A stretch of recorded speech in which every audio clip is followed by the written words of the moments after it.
आप सभी का स्वागत है हिंदी नोवेल स्टोरी एक्सप्लेनर में। यहाँ पर हर एक स्टोरी आपको मैजिक सिस्टम रोमांस की एक जादुई सफर पे ले जाएगी।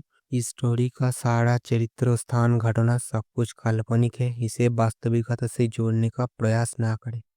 चलिए स्टोरी की तरफ आगे बढ़ते हैं। अध्याय 321। चंद्र पटेल ने बार बार प्रहार किया और अर्जुन को पीछे हटने पर मजबूर करने की कोशिश की।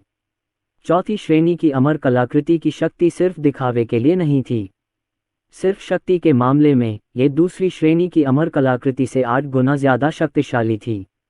यदि अर्जुन ने हमले के एक हिस्से को रोकने के लिए निर्वाण की शक्ति पर भरोसा नहीं किया होता और दूसरे हिस्से को रोकने के लिए वध दाव और अमर दाव का उपयोग किया होता तो वह उड़कर चला जाता। वह जानता था कि अगर वह 20 सेकंड तक उसे पकड़े रहा तो चंद्रा पटेल मर जाएगा। जहां तक 9 नवजात शिशुओं के प्रेत का प्रश्न है, वह 3 दाव की शक्ति से पूरी तरह से नियंत्रित था और चंद्र पटेल तक शक्ति संचारित नहीं कर सकता था। यह उसके वंश की शक्ति के कट जाने के बराबर था, जिससे वह केवल अपनी जीवन शक्ति पर निर्भर रह गया। पलक झपकते ही उस सुंदर युवक का चेहरा दागों से भर गया और उसके चेहरे पर निराशा छा गई। अर्जुन, मैं हार मानता हूं, उसने कमजोरी से कहा, मुझे जाने दो। तुमने पहले ही मेरी जिंदगी का बहुत कुछ खत्म कर दिया है। अगर आप मुझे अभी वापस जाने भी दें तो मैं आपको नुकसान पहुंचाने के लिए बहुत कमजोर हो जाऊंगा, इसलिए कृपया मुझे जाने दें, मैं आपसे विनती करता हूं। चंद्र पटेल का अहंकार गायब हो गया था और उन्हें बहुत पछतावा हो रहा था। आखिर उन्होंने यहां आने की जहमत क्यों उठाई थी? वह बस अपनी साधना को बेहतर बनाने के लिए रक्त तत्व और ऊर्जा प्राप्त करना चाहता था। हालांकि अंततः उसकी मुलाकात एक ऐसे साधक से हुई जो निर्वाण की शक्ति का उपयोग करता था। वे 15 मिनट से भी कम समय तक लड़े थे और उसे पहले ही भारी नुकसान हो चुका था। उसका भविष्य यूं ही बर्बाद हो गया। वह इसे स्वीकार नहीं कर सका। अगर मैं हार जाता तो क्या तुम मुझे जाने देते? अपनी मृत्यु को आज्ञाकारी रूप से स्वीकार करो, तुम नीच। अर्जुन, अगर तुम मुझे मारना चाहते हो तो तुम्हें मरने के लिए तैयार रहना होगा। निर्वाण प्रकाश तरंग, बिखर जाओ। मुरझाती हुई रोशनी की लहर अचानक बिखर गई और टुकड़ों में बदल गई जो तेज तलवारों की तरह चंद्रा पटेल के शरीर में घुस गईं। अर्जुन तेजी से पीछे हट गया और उसने 9 नवजातों के प्रेत को आसानी से रोक दिया। वाह! एक ठंडी हवा चली और 9 नवजात शिशुओं का भूत राख में बदल गया। चंद्र पटेल रिंग में भाव शून्य सा खड़ा था। उसके सफेद बाल हवा में लहरा रहे थे और उसकी त्वचा झुर्रियों से भरी हुई थी। इस समय वह 70-80 साल का बूढ़ा लग रहा था। उसे डर था कि कुछ ही पलों में वह मुरझाकर हमेशा के लिए गिर जाएगा। पुची! उसने अचानक मुंह में खून थूक दिया। रक्तरेखा! उसने सिर नीचे किया और चारों ओर देखा। उसके शरीर में 1 इंच से भी बड़े टुकड़े फंसे हुए थे और वे तेजी से उसकी बची हुई जिंदगी को खत्म कर रहे थे। अब उसके पास खुद को बचाने का कोई रास्ता नहीं था। अगर मुझे पहले पता होता तो मैं यहाँ नहीं आता। यहाँ आना मेरी जिंदगी की सबसे बड़ी भूल थी। चंद्र पटेल की नज़रें आसपास के सभी लोगों पर घूम गईं। वह कड़वी मुस्कान के साथ बोले, 25 साल की कठिन साधना। मैं एक दिन स्वर्ग पहुंचना चाहता था और दुनिया पर राज करना चाहता था। मुझे उम्मीद नहीं थी कि यहाँ आने से मेरी किस्मत का अंत हो जाएगा। समय उड़ जाता है, ये आखिरी सेकंड पलक झपकते ही बीत जाएंगे। तुम बहुत क्रूर हो, उसने अर्जुन को घूरते हुए कहा। एक नौजवान के लिए उसे इस तरह मारना युद्ध में मरने से कहीं ज्यादा बुरा था। शक्तिहीनता का एहसास और अपनी जान फिसलती हुई महसूस करना असहनीय था। निर्दयी! उस समय आपके रक्त आत्मा संप्रदाय ने कुनलुन पर्वतों में अनगिनत साधकों का वध किया था। क्या ये क्रूरता नहीं थी? अर्जुन का जवाब तीखा था। तुमने कर्ज लिया है, अब उसे चुकाने का समय आ गया है। इसके लिए तुम किसी और को नहीं बल्कि खुद को ही दोषी ठहरा सकते हो। निर्वाण प्रकाश तरंग की दूसरों के जीवन काल को नष्ट करने की क्षमता किसी भी शत्रु के लिए एक दुष्स्वप्न थी। साधक मारे जाने को स्वीकार कर सकते थे, लेकिन खुद को बहुत कम समय में बुढ़ापे में मरते हुए देखना, अपने सभी सपनों और आशाओं को नष्ट करते हुए उन्हें मारने से 1000 गुना ज्यादा क्रूर था। हालांकि अर्जुन ने इस तकनीक का प्रयोग केवल रक्तात्म संप्रदाय के सदस्यों और उनके पक्षधरों पर ही किया था। दुष्ट लोगों और उनके समर्थकों से निपटने का ये सबसे उपयुक्त तरीका था। फुफ फुफ! चारों ओर सन्नाटा छा गया। हर कोई अखाड़े के मंच को हैरानी भरी निगाहों से देख रहा था, खासकर अनिकेत दास, राजवीर राणा, त्यानवेन, शिम्बा और बाकी लोग। पता चला कि हॉल मास्टर का तुरुप का पत्ता बहुत भयानक था। 20 सेकंड के अंदर ही उसने प्रथम स्तरीय अर्धदिव्य क्षेत्र विशेषज्ञ की आयु समाप्त कर दी। अगर इसे सर्वोच्च सम्राट क्षेत्र विशेषज्ञ पर इस्तेमाल किया जाए तो दूसरे पक्ष को मिटने में शायद कुछ सेकंड से ज्यादा समय नहीं लगेगा। ऐसी क्षमता स्वर्ग विरोधी थी। जब तक अर्जुन किसी शत्रु के विरुद्ध डटे रहते, ये तकनीक धीरे धीरे उनके शत्रु की शक्ति और आयु को समाप्त कर देती। उनमें से इस बात को सबसे स्पष्ट रूप से समझने वाला व्यक्ति ज्येष्ठ शिम्बा था, क्योंकि उसने भी निर्वाण दाव की साधना की थी। हालांकि उसे अभी निर्वाण प्रकाश तरंग समझनी बाकी थी, और वह अर्जुन की तरह अपने प्रतिद्वंद्वी की आयु को कम समय में समाप्त करने में असमर्थ था। अधिक से अधिक उसके हमले उसके प्रतिद्वंद्वी के जीवनकाल के केवल कुछ 100 वर्ष ही खा सकते थे। हॉल मास्टर की प्रतिभा सचमुच भयानक है। उसे निर्वाण दाव की साधना में कितना समय लग गया है। एल्डर शिम्बा ने मन ही मन आह भरी और मन ही मन हिसाब लगाया। लग रहा था कि 1 महीने से भी कम समय हो गया है।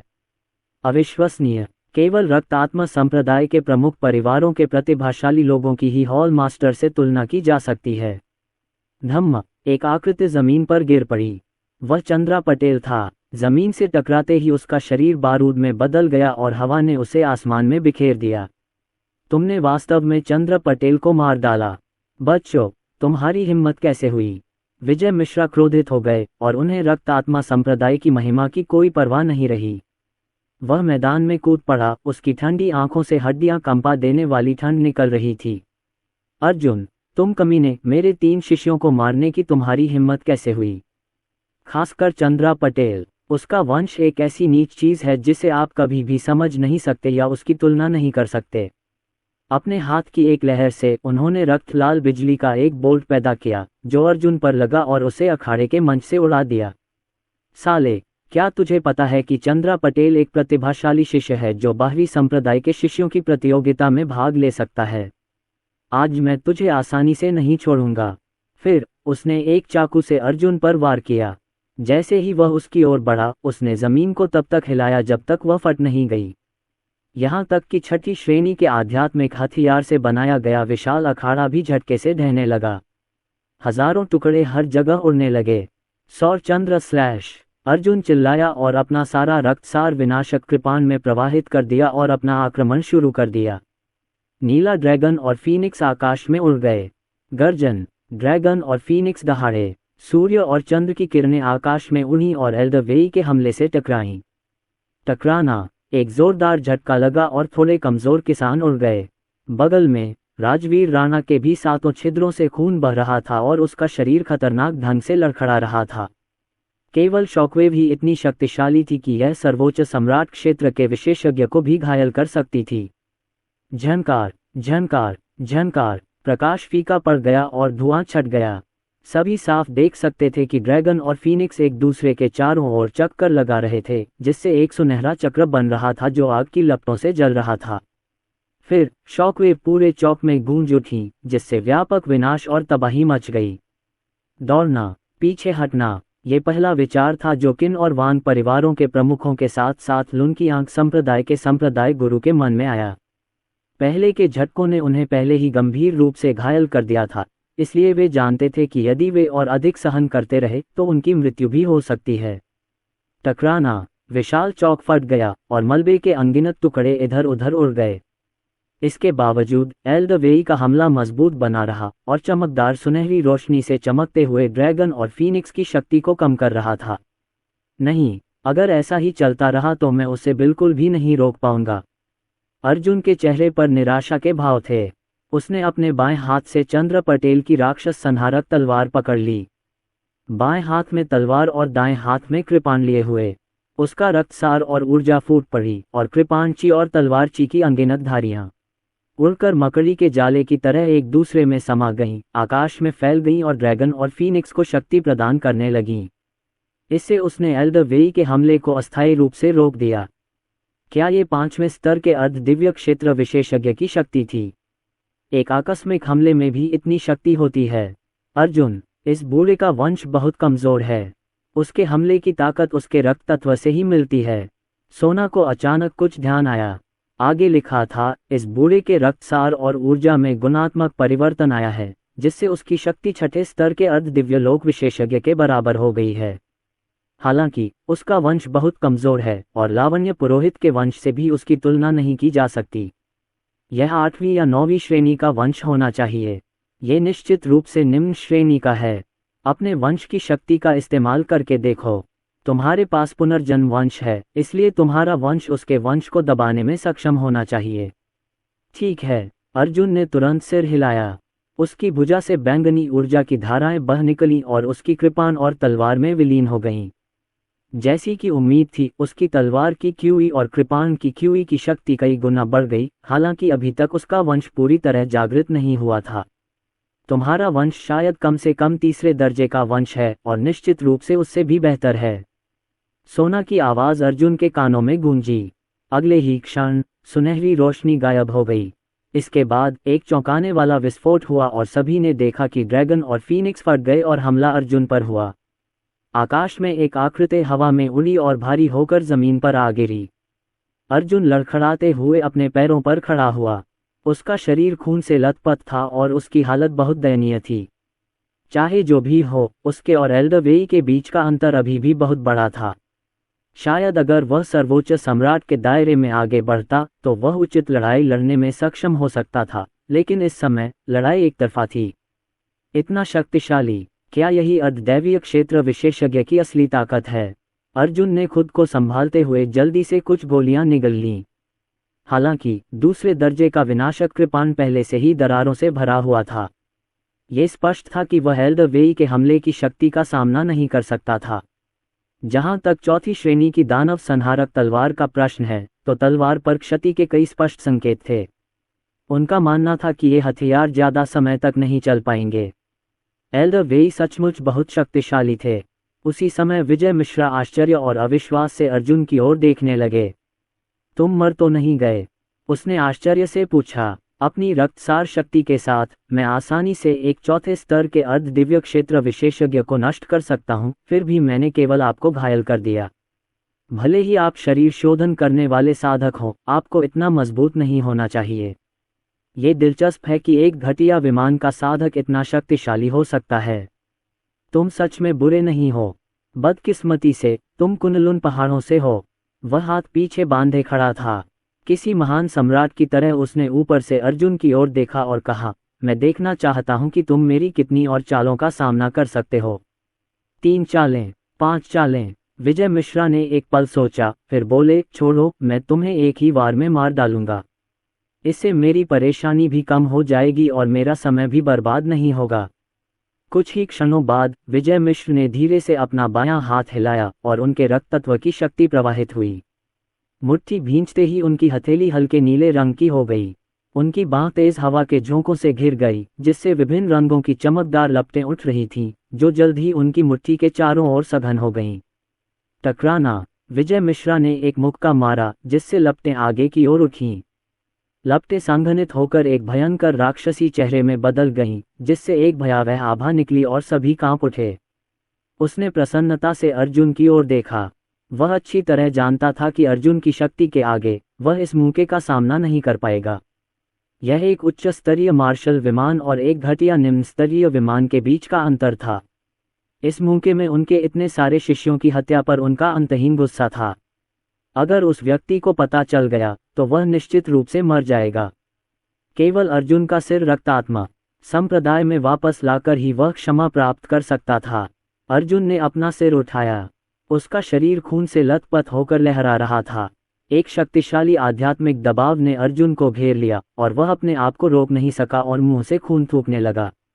वह संसार कब्रिस्तान के शक्तिशाली विशेषज्ञों के साथ संवाद करना चाहता था, लेकिन उसने महसूस किया कि एल्डर वेई की शक्ति ने किसी तरह से संपर्क तोड़ दिया था। दूसरे शब्दों में, अर्जुन केवल अपने आप पर ही भरोसा कर सकता था। हालांकि वह बहुत बुरी तरह घायल था, तो वह इस हमले का सामना कैसे कर सकता था? धत्तेरी की, अर्जुन ने गुस्से से शाप दिया। वह अच्छी तरह जानता था कि यह अब तक का सबसे बड़ा संकट था। अगर उसने जल्दी कुछ नहीं किया तो उसकी मृत्यु निश्चित है। अर्जुन की आंखें सिकुड़ गईं जब वह आती हुई जलती हुई मुट्ठी को घूर रहा था। उसके पास लड़ने के अलावा कोई चारा नहीं था। उसने बड़ी मुश्किल से एक कदम आगे बढ़ाया। नतीजा चाहे जो भी हो, वह पीछे नहीं हटेगा। हालांकि इस समय एक सुंदर आकृति उड़कर अर्जुन के सामने आ खड़ी हुई।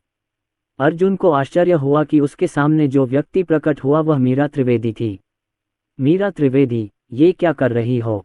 रास्ते से हट जाओ, अर्जुन दहाड़ा। हालांकि मीरा त्रिवेदी अर्जुन के सामने दृढ़ता से खड़ी थी, उनके होठों पर एक निडर मुस्कान थी।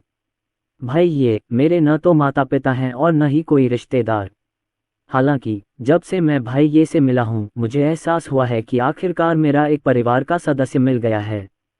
मैं तो कुछ भी नहीं हूँ, लेकिन भाई ये कुनलुन पर्वत का भविष्य अपने कंधों पर उठाए हुए हैं।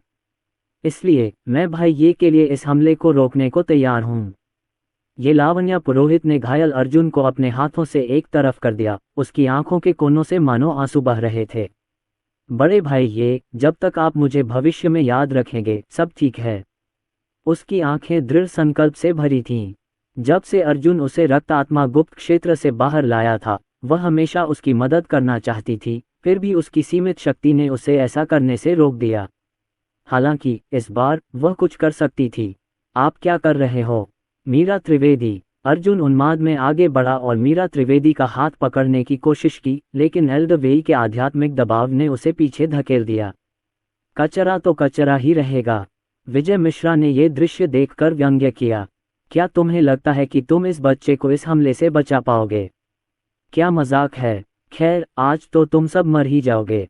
उन्होंने अचानक मीरा त्रिवेदी पर हमला बोल दिया। हर कोई दया से देख रहा था और मीरा त्रिवेदी को हमले में मरते हुए देखने की प्रतीक्षा कर रहा था। हालांकि कुछ अप्रत्याशित हुआ।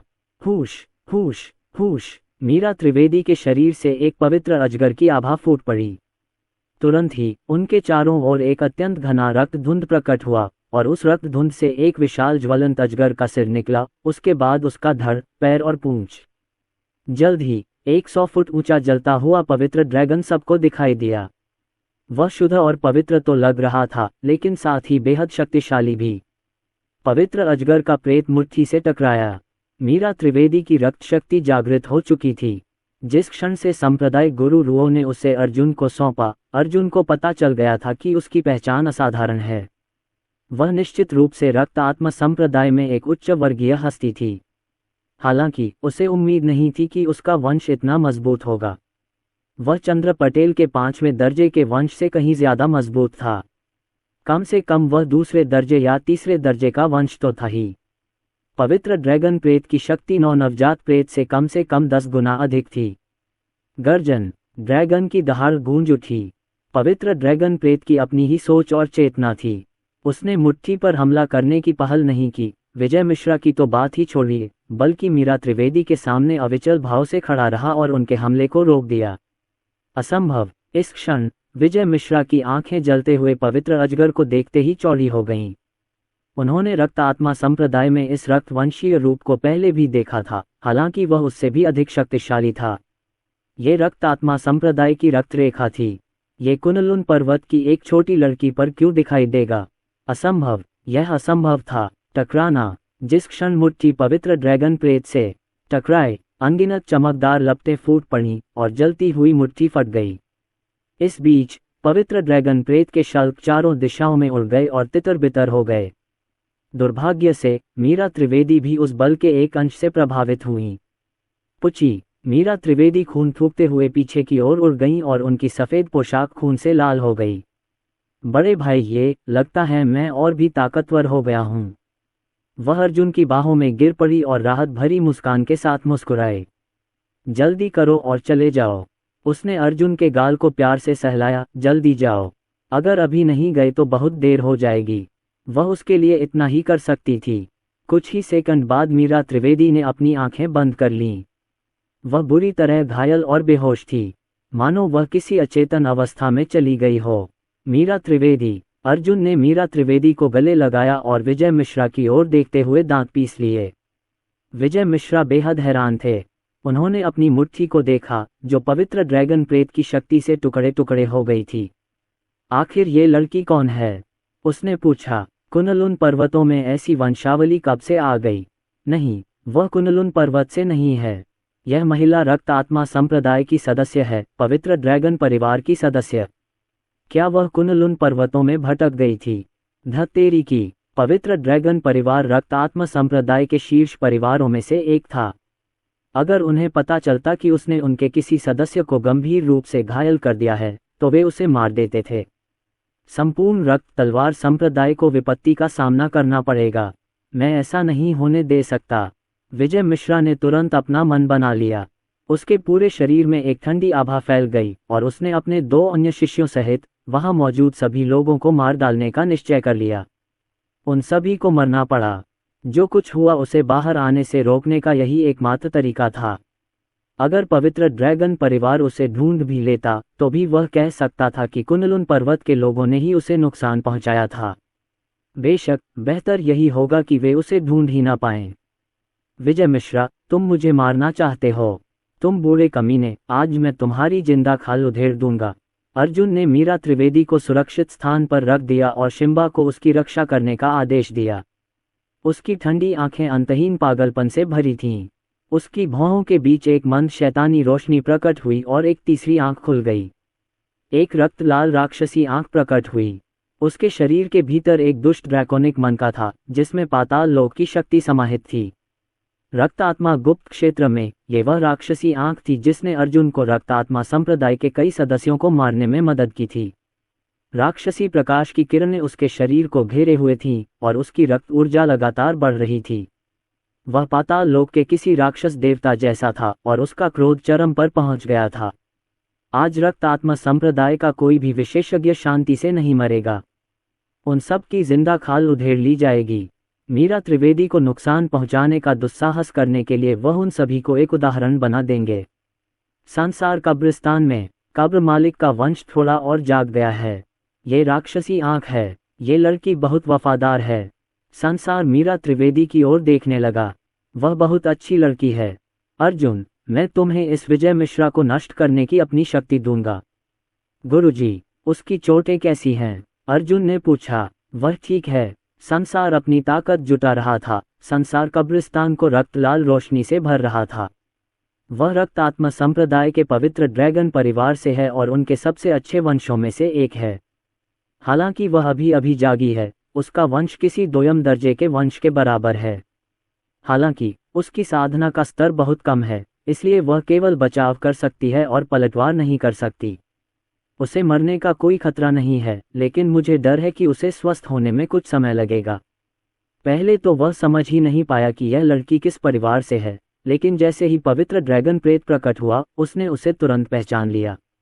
अप्रत्याशित रूप से वह रक्तात्मा संप्रदाय के सबसे रहस्यमय परिवारों में से एक से थी। उस समय पवित्र ड्रैगन परिवार में आंतरिक कलह रही होगी, अन्यथा मीरा त्रिवेदी कुनलुन पर्वतों में न पहुंचती। हालांकि रक्तात्मा संप्रदाय की सदस्य होने के बावजूद वह उनमें से किसी से भी अलग थी। उसने अर्जुन को बचाने के लिए खुद को बलिदान करने की भी कोशिश की थी। अर्जुन, तैयार हो जाओ, मैं तुम्हें बहुत सारी शक्ति देने जा रहा हूँ। संसार का शरीर रक्त लाल प्रकाश में विलीन हो गया और अर्जुन के शरीर में प्रवेश कर गया।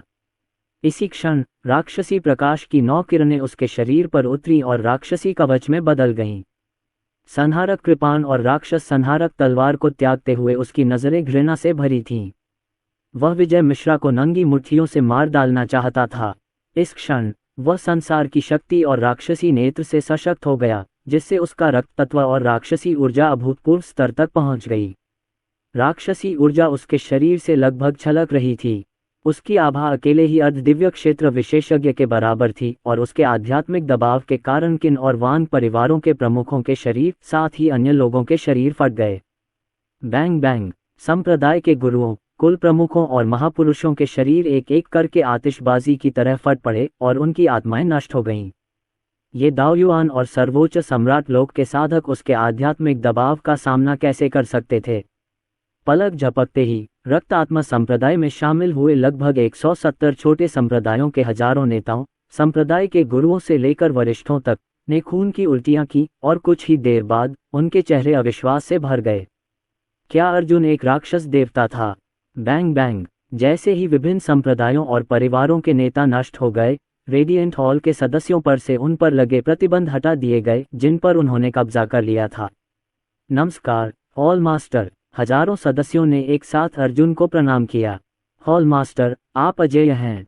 उठना। अर्जुन ने उनकी ओर न देखकर विजय मिश्रा की ओर देखा। उसका रूप बिजली की गति से आगे बढ़ा और विजय मिश्रा के पास आकर एक मुक्का मारकर उनकी अमर कलाकृति को गिरा दिया।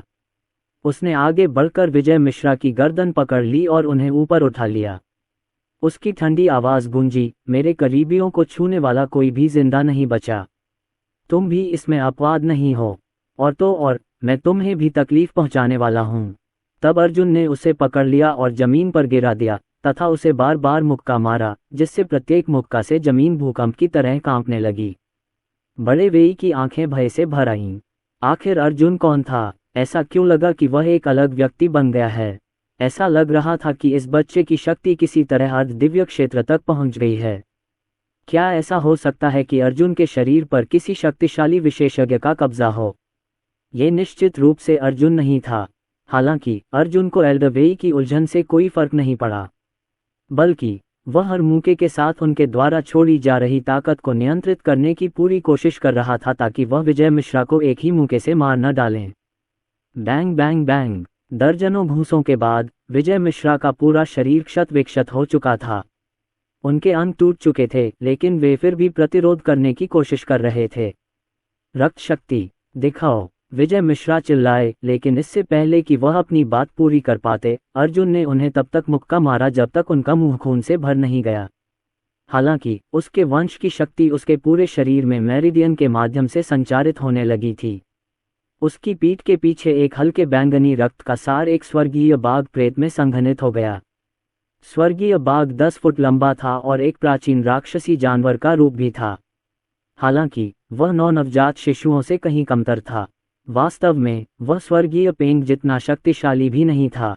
इसमें कोई संदेह नहीं कि यह 9वीं श्रेणी की वंशावली थी, सबसे निम्न श्रेणी की। हालांकि ये तो होना ही था। आखिरकार जो हजारों सालों से साधना कर रहा था, उसके लिए ये थोड़ा शर्मनाक था कि वह अभी भी 5वें स्तर का अर्ध दिव्य क्षेत्र विशेषज्ञ था। गर्जन। स्वर्गीय बाघ प्रेत ने कुछ बार दहाड़ लगाए और भयंकर रूप से उछलकर अर्जुन की बांह पर काट लिया। अर्जुन की भुजा कांपी और दिव्य बाघ उड़ गया। मुझ पर निम्न स्तरीय वंश से हमला। हम्फ। आप। विजय मिश्रा अवाक रह गए। यहाँ आओ, अर्जुन गुर्राया। उसके बाएं हाथ ने 10 फुट लंबे स्वर्गीय बाघ को पकड़ लिया और दाएं हाथ ने उसे बेरहमी से फाड़ डाला।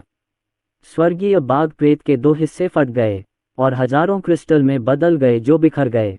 पुची, अर्जुन, तुम बहुत निर्दयी हो। तुम्हारा वंश किस वंश का है? विजय मिश्रा के शरीर से एक बार फिर खून की धार बह निकली। उनका वंश नष्ट हो गया और वे गंभीर रूप से घायल हो गए। अर्जुन की आंखें खून से लथपथ थीं और वह दहाड़ते हुए बोला, तुम मुझसे पूछ रहे हो कि मेरा वंश क्या है? ठीक है, मैं बताता हूँ। मेरा वंश पुनर्जन्म का है। पुनर्जन्म रक्तरेखा। शब्द सुनकर विजय मिश्रा पूरी तरह से अवाक रह गए। ये कैसे संभव हुआ? पुनर्जन्म रक्तरेखा एक पौराणिक अस्तित्व था। निम्न स्तर के सैन्य विमान से प्राप्त कचरे के टुकड़े के पास ये कैसे हो सकता है? हालांकि उस समय अर्जुन की शक्ति ने उसे बताया कि यह सत्य था। इस तथ्य के लिए और क्या स्पष्टीकरण हो सकता है कि अर्जुन अब अपने जैसे 6ठे स्तर के अर्ध दिव्य क्षेत्र विशेषज्ञ के बराबर था। इस समय अर्जुन की जीवन शक्ति उससे कमजोर नहीं थी, बल्कि और भी अधिक शक्तिशाली थी। बड़े वेई ने पहले ही हजारों वर्षों तक साधना की थी और अब वह अपने चरम पर नहीं थे, तो वह अर्जुन को कैसे रोक सकते थे? अर्जुन, अगर आप मुझे जाने देंगे तो मैं वादा करता हूं कि वापस आने पर मैं इस मामले की किसी को भी शिकायत नहीं करूंगा। कैसा रहेगा? विजय मिश्रा अभी भी अर्जुन की गिरफ्त में था। वह हिल भी नहीं सकता था, हमला तो दूर की बात थी। कुछ ही क्षण पहले वह अर्जुन पर हावी था, लेकिन पल भर में स्थिति बदल गई और वह अर्जुन की दया पर निर्भर हो गया। तुम्हें जाना है? साले, क्या तू इतना पागल हो गया है? तूने मीरा त्रिवेदी को चोट पहुंचाई है, इसलिए मैं तुझे कुचलकर नर्क में भेज दूंगा। अर्जुन विजय मिश्रा की सोच से थोड़ा हैरान था। ऐसा लग रहा था कि इस बुजुर्ग को उसकी मौजूदा स्थिति समझ में नहीं आ रही थी। ठीक है, चूंकि आप समझ नहीं पा रहे हैं कि क्या हो रहा है, इसलिए मैं चीजें स्पष्ट करने में आपकी मदद करूंगा। अर्जुन ने अपने बाएं हाथ से विजय मिश्र का कंधा पकड़ा और अपनी अमर तलवार दांव चला दी। रक्त का एक ज्वार विजय मिश्र के शरीर में प्रवाहित हुआ और तीखी तलवारों में बदल गया, जिन्होंने तेजी से उसकी शिराओं को काटकर एक साथ बाहर निकाल दिया। अर्जुन, तुम बहुत निर्दयी हो, तुम जानवर हो। नहीं। विजय मिश्रा का शरीर ठंडे पसीने और खून से लथपथ था। उनके शरीर से उखड़ी हुई मेरिडियन हर जगह दिखाई दे रही थीं। यह उनके दिल पर कुतरती हुई 10,000 चींटियों के दर्द से कई गुना ज्यादा दर्दनाक था। ये सीधे मारे जाने से भी बदतर था। पुरानी चीज, क्या तुम्हें आराम मिल रहा है? उस समय तो तुमने कुनलुन पर्वत के लोगों और अनिकेत दास पर इसी तरह अत्याचार किया था, है ना? इसके अलावा आपने मीरा त्रिवेदी को चोट पहुंचाई है, इसलिए मैं चाहता हूं कि आपको 100 गुना कष्ट हो। आज तुम्हें खूब आनंद लेना चाहिए। अर्जुन ने अपनी तलवार की कीवी जारी रखी, विजय मिश्रा के शरीर से मांस और हड्डियों को अलग करना और निकालना। अचानक शुभम जैन और रक्त आत्मा संप्रदाय के अन्य शिष्य आकाश में उड़ गए। एक प्रथम स्तर का अर्ध दिव्य क्षेत्र विशेषज्ञ था, जबकि दूसरा द्वितीय स्तर का अर्ध दिव्य क्षेत्र विशेषज्ञ था। कुनलुन पर्वतों में तो वे बेजोड़ थे। हालांकि ये दोनों शिष्य विजय मिश्रा को बचाने की कोशिश नहीं कर रहे थे, बल्कि वे हुआन परिवार के इलाके की ओर भाग रहे थे। वे स्थानिक टेलीपोर्टेशन संरचना का उपयोग करके कुनलुन पर्वत से बाहर निकलना चाहते थे। ये कैसा मजाक था? अर्जुन की ताकत को देखते हुए एल्डवेई से निपटने के बाद वह उन्हें आसानी से कुचल देगा। यदि वे अभी नहीं भागे तो उनकी जान चली जाएगी। क्या मैंने कहा था कि तुम जा सकते हो? इधर वापस आओ। अर्जुन गुर्राया। उसका रक्त तत्व तीक्ष्ण तलवारों में बदल गया जो मानो अंतरिक्ष और काल को भेद रही थीं। उन्होंने शुभम जैन और दूसरे शिष्य को भेद कर वापस ले आईं। फिर उसने अपना हाथ फिर से हिलाया और उसकी उंगलियों से प्रकाश की किरणें फूट पड़ीं। प्रकाश की रक्त लाल किरणें तेज तलवारों की तरह थीं जो उनके मेरिडियन और डेंटियन को भेद रही थीं। रक्तात्मा संप्रदाय की दो प्रतिभाओं को अपंग और दबा दिया गया था। नहीं, मेरी साधना। वे दोनों अनिकेत दास और अन्य लोगों के सामने उतरे। उनकी अमर कलाकृतियां भी जमीन पर गिरीं, जो एक तीसरी श्रेणी की अमर कलाकृति और एक चौथी श्रेणी की अमर कलाकृति थीं। अनिकेत दास और राजवीर राणा, उन्हें पकड़ो और उन्हें यातना दो। अर्जुन ने निर्देश देने के बाद विजय मिश्रा की ओर रुख किया। उसके होंठों पर एक ठंडी मुस्कान आ गई। साले, अगर तू मरना भी चाहे तो भी मैं तेरी इच्छा पूरी नहीं करूंगा। क्या आपको नहीं लगता कि ये शब्द विशेष रूप से परिचित लगते हैं? आपने ये बातें पहले भी कही थीं, लेकिन अब मैं उन्हें आपको लौटा रहा हूं। मैं तुम्हें यह इच्छा करने पर मजबूर कर दूंगा कि तुम मर जाओ। इतना कहते ही अर्जुन विजय मिश्रा को पकड़कर बीच में आ गया और विजय मिश्रा को एक क्रॉस से बांध दिया और एक तेज चाकू निकालकर उन पर बार बार वार करने लगा। विजय मिश्रा की साधना का स्तर ऊंचा था, लेकिन शरीर शोधन की साधना कमजोर थी। वह भी अधिपति शरीर के क्षेत्र तक ही पहुंचा था, इसलिए अर्जुन के वार से वह पूरी तरह खून से लथपथ हो गया। अर्जुन, मैं आपसे विनती करता हूं, मुझे जाने दो। तुम जो चाहो मैं तुम्हें दूंगा। विजय मिश्रा ने अर्जुन की ठंडी आंखों में देखा और उसके दिमाग में बस पागल राक्षस शब्द ही कौंध रहे थे। वह खुद को रोक नहीं पाया और चिल्लाया, मैं तुमसे भीख मांग रहा हूं, मुझे अभी मार डालो। मुझे माफ करना, मैं एक राक्षस हूं, इसलिए मैं तुम्हें नहीं छोड़ूंगा। एक भी वार से बचने के बारे में सोचना भी मत। इसके बाद अर्जुन ने एक ही मुंह से विजय मिश्रा का दांत तोड़ दिया। विजय मिश्रा की चीखें पूरे क्यानज्यू शहर में फैल गईं। 3000 साल पहले भी लोगों पर अत्याचार की चीखें सुनाई देती थीं, जिससे हर कोई दहल जाता था। हालांकि उस समय पीड़ित कुनलुन पर्वत के निवासी अनिकेत दास थे। इस बार ये रक्त आत्मा संप्रदाय के सदस्य विजय मिश्रा थे। अभिमानी और अभिमानी रक्त आत्मा संप्रदाय आज नम्र हो गया था। अच्छा, बहुत बढ़िया, हा, ये तुमने कमाल कर दिया। अनिकेत दास पागलों की तरह हंसे और पास आ गए। क्या तुम मुझे भी उसे 100 घूंसे मारने की इजाजत दोगे? जरूर। अर्जुन ने चाकू अनिकेत दास को थमा दिया और किनारे खड़ा हो गया। चूंकि इसने हान परिवार को बर्बाद कर दिया है, इसलिए मैं तुम्हें इसे 100 बार चाकू मारने का मौका देता हूँ। वाह! अनिकेत दास ने चाकू उठाया। आखिरकार उसे बदला लेने का मौका मिल ही गया। उसने इस मौके का बहुत देर से इंतजार किया था और खुद को रोक न सका और बोला, अर्जुन, शुक्रिया। तुम्हारे बिना मुझे यह मौका कभी नहीं मिलता। जब उसने फिर से विजय मिश्रा की तरफ देखा तो उसने दांत पीस लिए और सीधे काम पर लग गया। अनिकेत दास ने विजय मिश्रा को धीरे धीरे टुकड़ों में काट दिया। विजय मिश्रा के स्तर पर अगर उनका शरीर टुकड़े टुकड़े भी हो जाए तो भी वे नहीं मरेंगे। जब तक उनकी सुनहरी हड्डियां बची रहेंगी वे ठीक हो जाएंगे। इसलिए इस अंग विच्छेदन से केवल उसे पीड़ा ही हुई। विजय मिश्रा नहीं मरेंगे। अधिक से अधिक अर्जुन को विजय मिश्रा के भौतिक शरीर को ठीक करने के लिए कुछ प्रयास करने होंगे, फिर उसे जीवित ही चमड़ी उतारनी होगी और उसे पुनः जलाना होगा। अनिकेत दास, तुम कमीने। विजय मिश्र को क्रूस पर बांधकर ध्वस्त चौक के बीचों बीच खड़ा कर दिया गया। एक उच्च और शक्तिशाली रक्त आत्मा संप्रदाय विशेषज्ञ बंदी बना लिया गया था। उसने अनिकेत दास को गुस्से से घूरा। उसे लगा जैसे उसके शरीर का मांस टुकड़े टुकड़े होकर कट रहा है। ये बेहद दर्दनाक था। अनिकेत दास, अगर हिम्मत है तो मुझे मार डालो।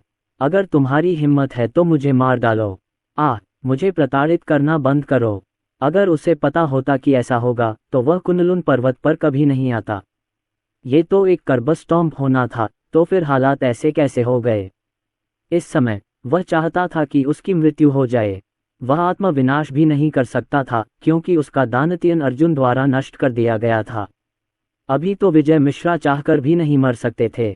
अगर कोई आम इंसान होता तो कम से कम अपनी जीभ काटकर आत्महत्या कर सकता था, लेकिन अगर वो अपनी जीभ के टुकड़े भी कर लेते तो भी नहीं मरते। हा, चिल्लाते रहो। उस समय जो अपमान मुझे सहना पड़ा था उसका बदला आज मैं तुम्हें दूंगा। अर्जुन, शुक्रिया। अनिकेत दास भी पागलों की तरह पागल हो गया। उसने चाकू में अपना खून भर लिया और विजय मिश्रा के शरीर पर बार बार वार करने लगा। हॉल मास्टर, मुझे भी बारी चाहिए। रक्त आत्मा संप्रदाय ने कुनलुन पर्वत को अपमानित किया है और हमारे कई वरिष्ठों को मार डाला है। राजवीर राणा ने अपनी मुट्ठियां भींचकर अर्जुन की ओर इशारा किया। उन्होंने रक्त आत्मा संप्रदाय के अन्य 2 सदस्यों की ओर देखा और कहा, मेरा प्रस्ताव है कि हम उन दोनों को भी बांध दें और उनके अंग भंग करके उन्हें मार डालें। कोई जल्दी नहीं है। अर्जुन ने उनमें से एक को शांति से देखा। वे अर्धदैवीय क्षेत्र के विशेषज्ञ थे, इसलिए रक्त आत्मा संप्रदाय के बारे में उन्हें कुछ जरूर पता था। रक्त आत्मा संप्रदाय से लड़ने की आगे की तैयारी के लिए उनके पास जो भी जानकारी थी उसे निकालना उसके लिए जरूरी था। उसे यह जानना जरूरी था कि उसका सामना किससे है। विजय मिश्रा के रवैये को देखते हुए उन्हें कोई जानकारी नहीं मिल पाएगी और अगर मिल भी गई तो वह गलत या भ्रामक जानकारी होगी। एक क्षण में अर्जुन ने एक शिष्य को पकड़ लिया। उसकी ठंडी आंखें मानो किसी पाताल लोक के राक्षस की हों। उसकी भौहों के बीच की राक्षसी आंख शांति से गायब हो गई और उसने पूछा, तुम किस संप्रदाय से हो? तुम्हारे संप्रदाय की क्या स्थिति है? रक्त आत्मा संप्रदाय की स्थिति स्पष्ट करो। हा अर्जुन, मैं तो पहले ही मर चुका हूँ। क्या तुम्हें लगता है कि मैं तुम्हें ये जानकारी दूंगा?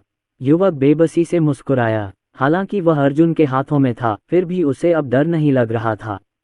आखिरकार उसकी दंत रेखाएं और शिरोबिंदु अपंग हो चुके थे। अगर वह वापस भी लौटता तो भी वह अपंग ही रहता और सभी उसे बहिष्कृत कर देते। अगर तुम मुझे बताओ तो मैं तुम्हारी जान बख्श सकता हूं और तुम्हें स्वर्गीय कारागार में बंद कर सकता हूं।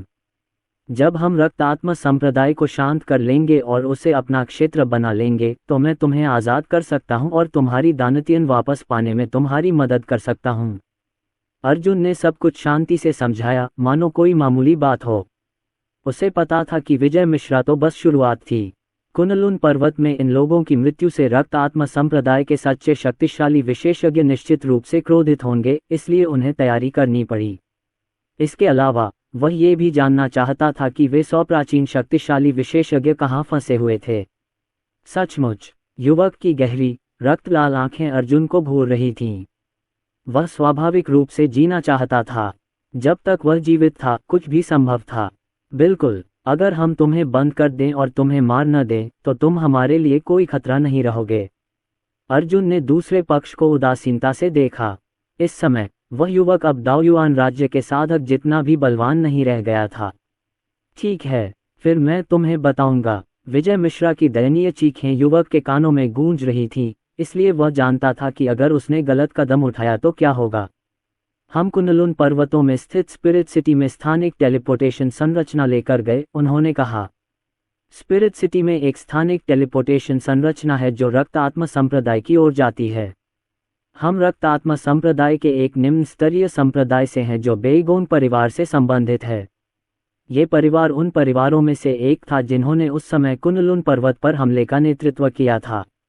उनके पास एक स्टार अपचक क्षेत्र विशेषज्ञ है। स्टार अपच लोक, वह कौन सा लोक है?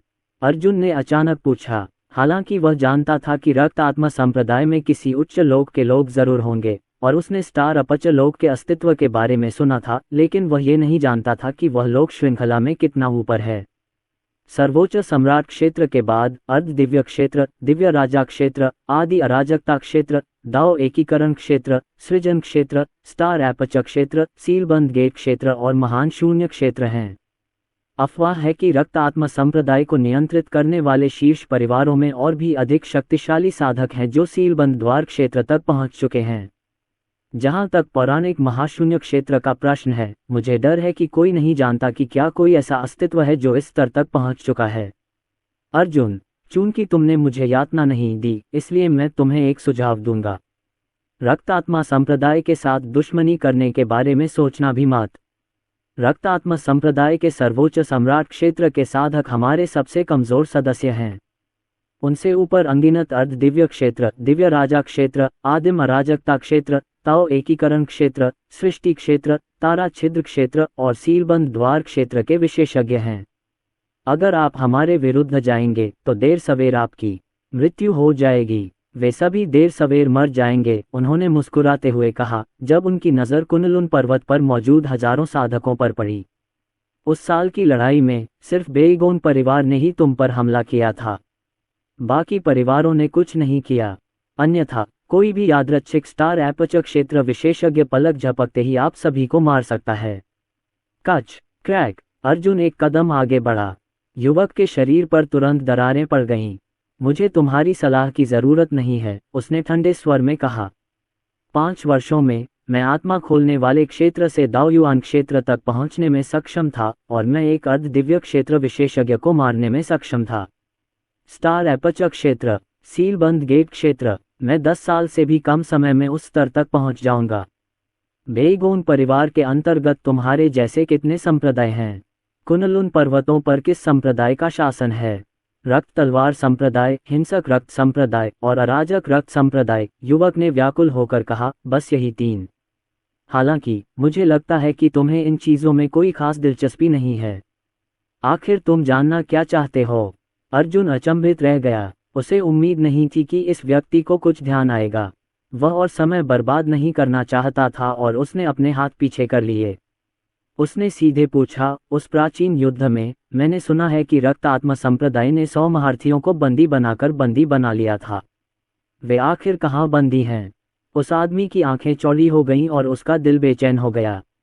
उसने सोचा था कि अर्जुन की महत्वाकांक्षा केवल कुनलुन पर्वत की रक्षा करना है, लेकिन अब लग रहा था कि अर्जुन का अंतिम लक्ष्य कुनलुन पर्वत है ही नहीं।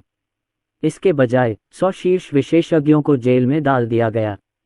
क्या यह आदमी पागल था? इससे पहले कि वह कुछ कह पाता, उसने अपनी गर्दन पर एक ठंडा हाथ महसूस किया। मैं सच सुनना चाहता हूँ। तुम्हारे पास बस यही एक मौका है। अगर तुमने मुझसे झूठ बोलने की हिम्मत की तो मैं गारंटी देता हूँ कि तुम्हारा सिर तुम्हारे शरीर से अलग हो जाएगा। उस व्यक्ति ने अर्जुन की निर्मम हत्या की मंशा भांप ली और कुछ क्षण झिझकते हुए बोला, रक्त आत्मा संप्रदाय में मेरा कोई उच्च पद नहीं है, लेकिन जिस स्थान पर 100 महारथी बंदी हैं वह कोई रहस्य नहीं है। जिस स्थान पर वे बंदी हैं उसे दिव्य दानव घाटी कहते हैं। रक्त आत्मा संप्रदाय के शीर्ष महारथी उस स्थान की रक्षा करते हैं और वहां एक ऐसी संरचना भी है जिसे स्वर्गीय ताऊ भी भेद नहीं सकते। दिव्य दानव घाटी को मृत्यु घाटी भी कहा जाता है, क्योंकि जो कोई भी इसमें प्रवेश करता है उसकी मृत्यु निस्संदेह हो जाती है। आपका तो जिक्र ही नहीं, यहाँ तक कि आदिकालीन अराजकता और दाओ एकीकरण क्षेत्र के विशेषज्ञ भी पलक झपकते ही राख में बदल जाएंगे। चींटियां प्रवेश के लिए योग्य नहीं हैं और आपके जैसे निम्न स्तरीय मार्शल विमानों से आने वाला कचरा तो और भी कम योग्य है। फिर अर्जुन ने उस युवक को बाहर निकाल दिया और राजवीर राणा को आदेश दिया, इसे स्वर्ग के सबसे ऊंचे कारागार में अनंतकाल के लिए कैद कर दो। अनंतकाल, ये सुनकर युवक का चेहरा तुरंत पीला पड़ गया। क्या उसे मरने तक कैद में रहना पड़ेगा? वह इतने लंबे समय तक जेल में बंद रहने के बजाय मरना पसंद करेगा। हाँ, वह कुछ कहना चाहता था, लेकिन राजवीर राणा ने उसे तुरंत बांधकर पूर्वज संदीप त्रिवेदी को सौंप दिया, जो दौड़कर वहां पहुंचे थे। हॉल मास्टर ने हमें उसे स्वर्ग के सबसे ऊंचे कारागार में अनंत काल के लिए कैद करने का निर्देश दिया है। अच्छा, संदीप त्रिवेदी उस व्यक्ति को ले गए और चूंकि वह पहले से ही रक्त आत्मा संप्रदाय से नाखुश थे, इसलिए उन्होंने उस व्यक्ति के साथ जाने से पहले उसे कई थप्पड़ मारे। जहां तक रक्त आत्मा संप्रदाय के अन्य सदस्यों का प्रश्न है, वह इतने भाग्यशाली नहीं थे तथा उन्हें मृत्यु से भी बदतर पीड़ा सहनी पड़ी। यहाँ तक कि उसका मांस भी अनेक राक्षसी जानवरों का भोजन बन गया। दिव्य शैतान घाटी। मैं प्रवेश के योग्य नहीं हूँ। मैं देखना चाहता हूँ कि मुझे कौन रोक सकता है। कुछ ही देर बाद उसने अपनी जेब से काला पत्थर निकाला जो एक अजीब सी रोशनी से चमक रहा था। यही उनकी जिम्मेदारी थी। जैसे ही उन्होंने संसार शमशान को सक्रिय किया, उन्हें रक्त आत्मा संप्रदाय से लड़ने और बंदी बनाए गए 100 शक्तिशाली विशेषज्ञों को मुक्त कराने का दायित्व सौंपा गया। इन प्राचीन महापुरुषों ने बार बार उसकी मदद की थी। वह कृतघ्न कैसे हो सकता था और उन्हें कष्ट सहने दे सकता था? बेशक वह अभी भी उन्हें बचाने के लिए पर्याप्त शक्तिशाली नहीं था। इसके अलावा इन 6 की मृत्यु रक्त आत्मा संप्रदाय को जरूर दिखाई देगी, इसलिए उसे जितनी जल्दी हो सके उतना शक्तिशाली बनना था। अगली बार जब वे आएंगे तो यह संभावना थी कि वहां कहीं अधिक शक्तिशाली विशेषज्ञ होंगे जो अर्ध दिव्य क्षेत्र से भी आगे होंगे। उन्हें उनसे पहल छीननी पड़ी। जैसा कि कहा गया, एक और महत्वपूर्ण मामला था जिसे अर्जुन को सुलझाने की जरूरत थी, वह था ईशा और रोशनी का पता।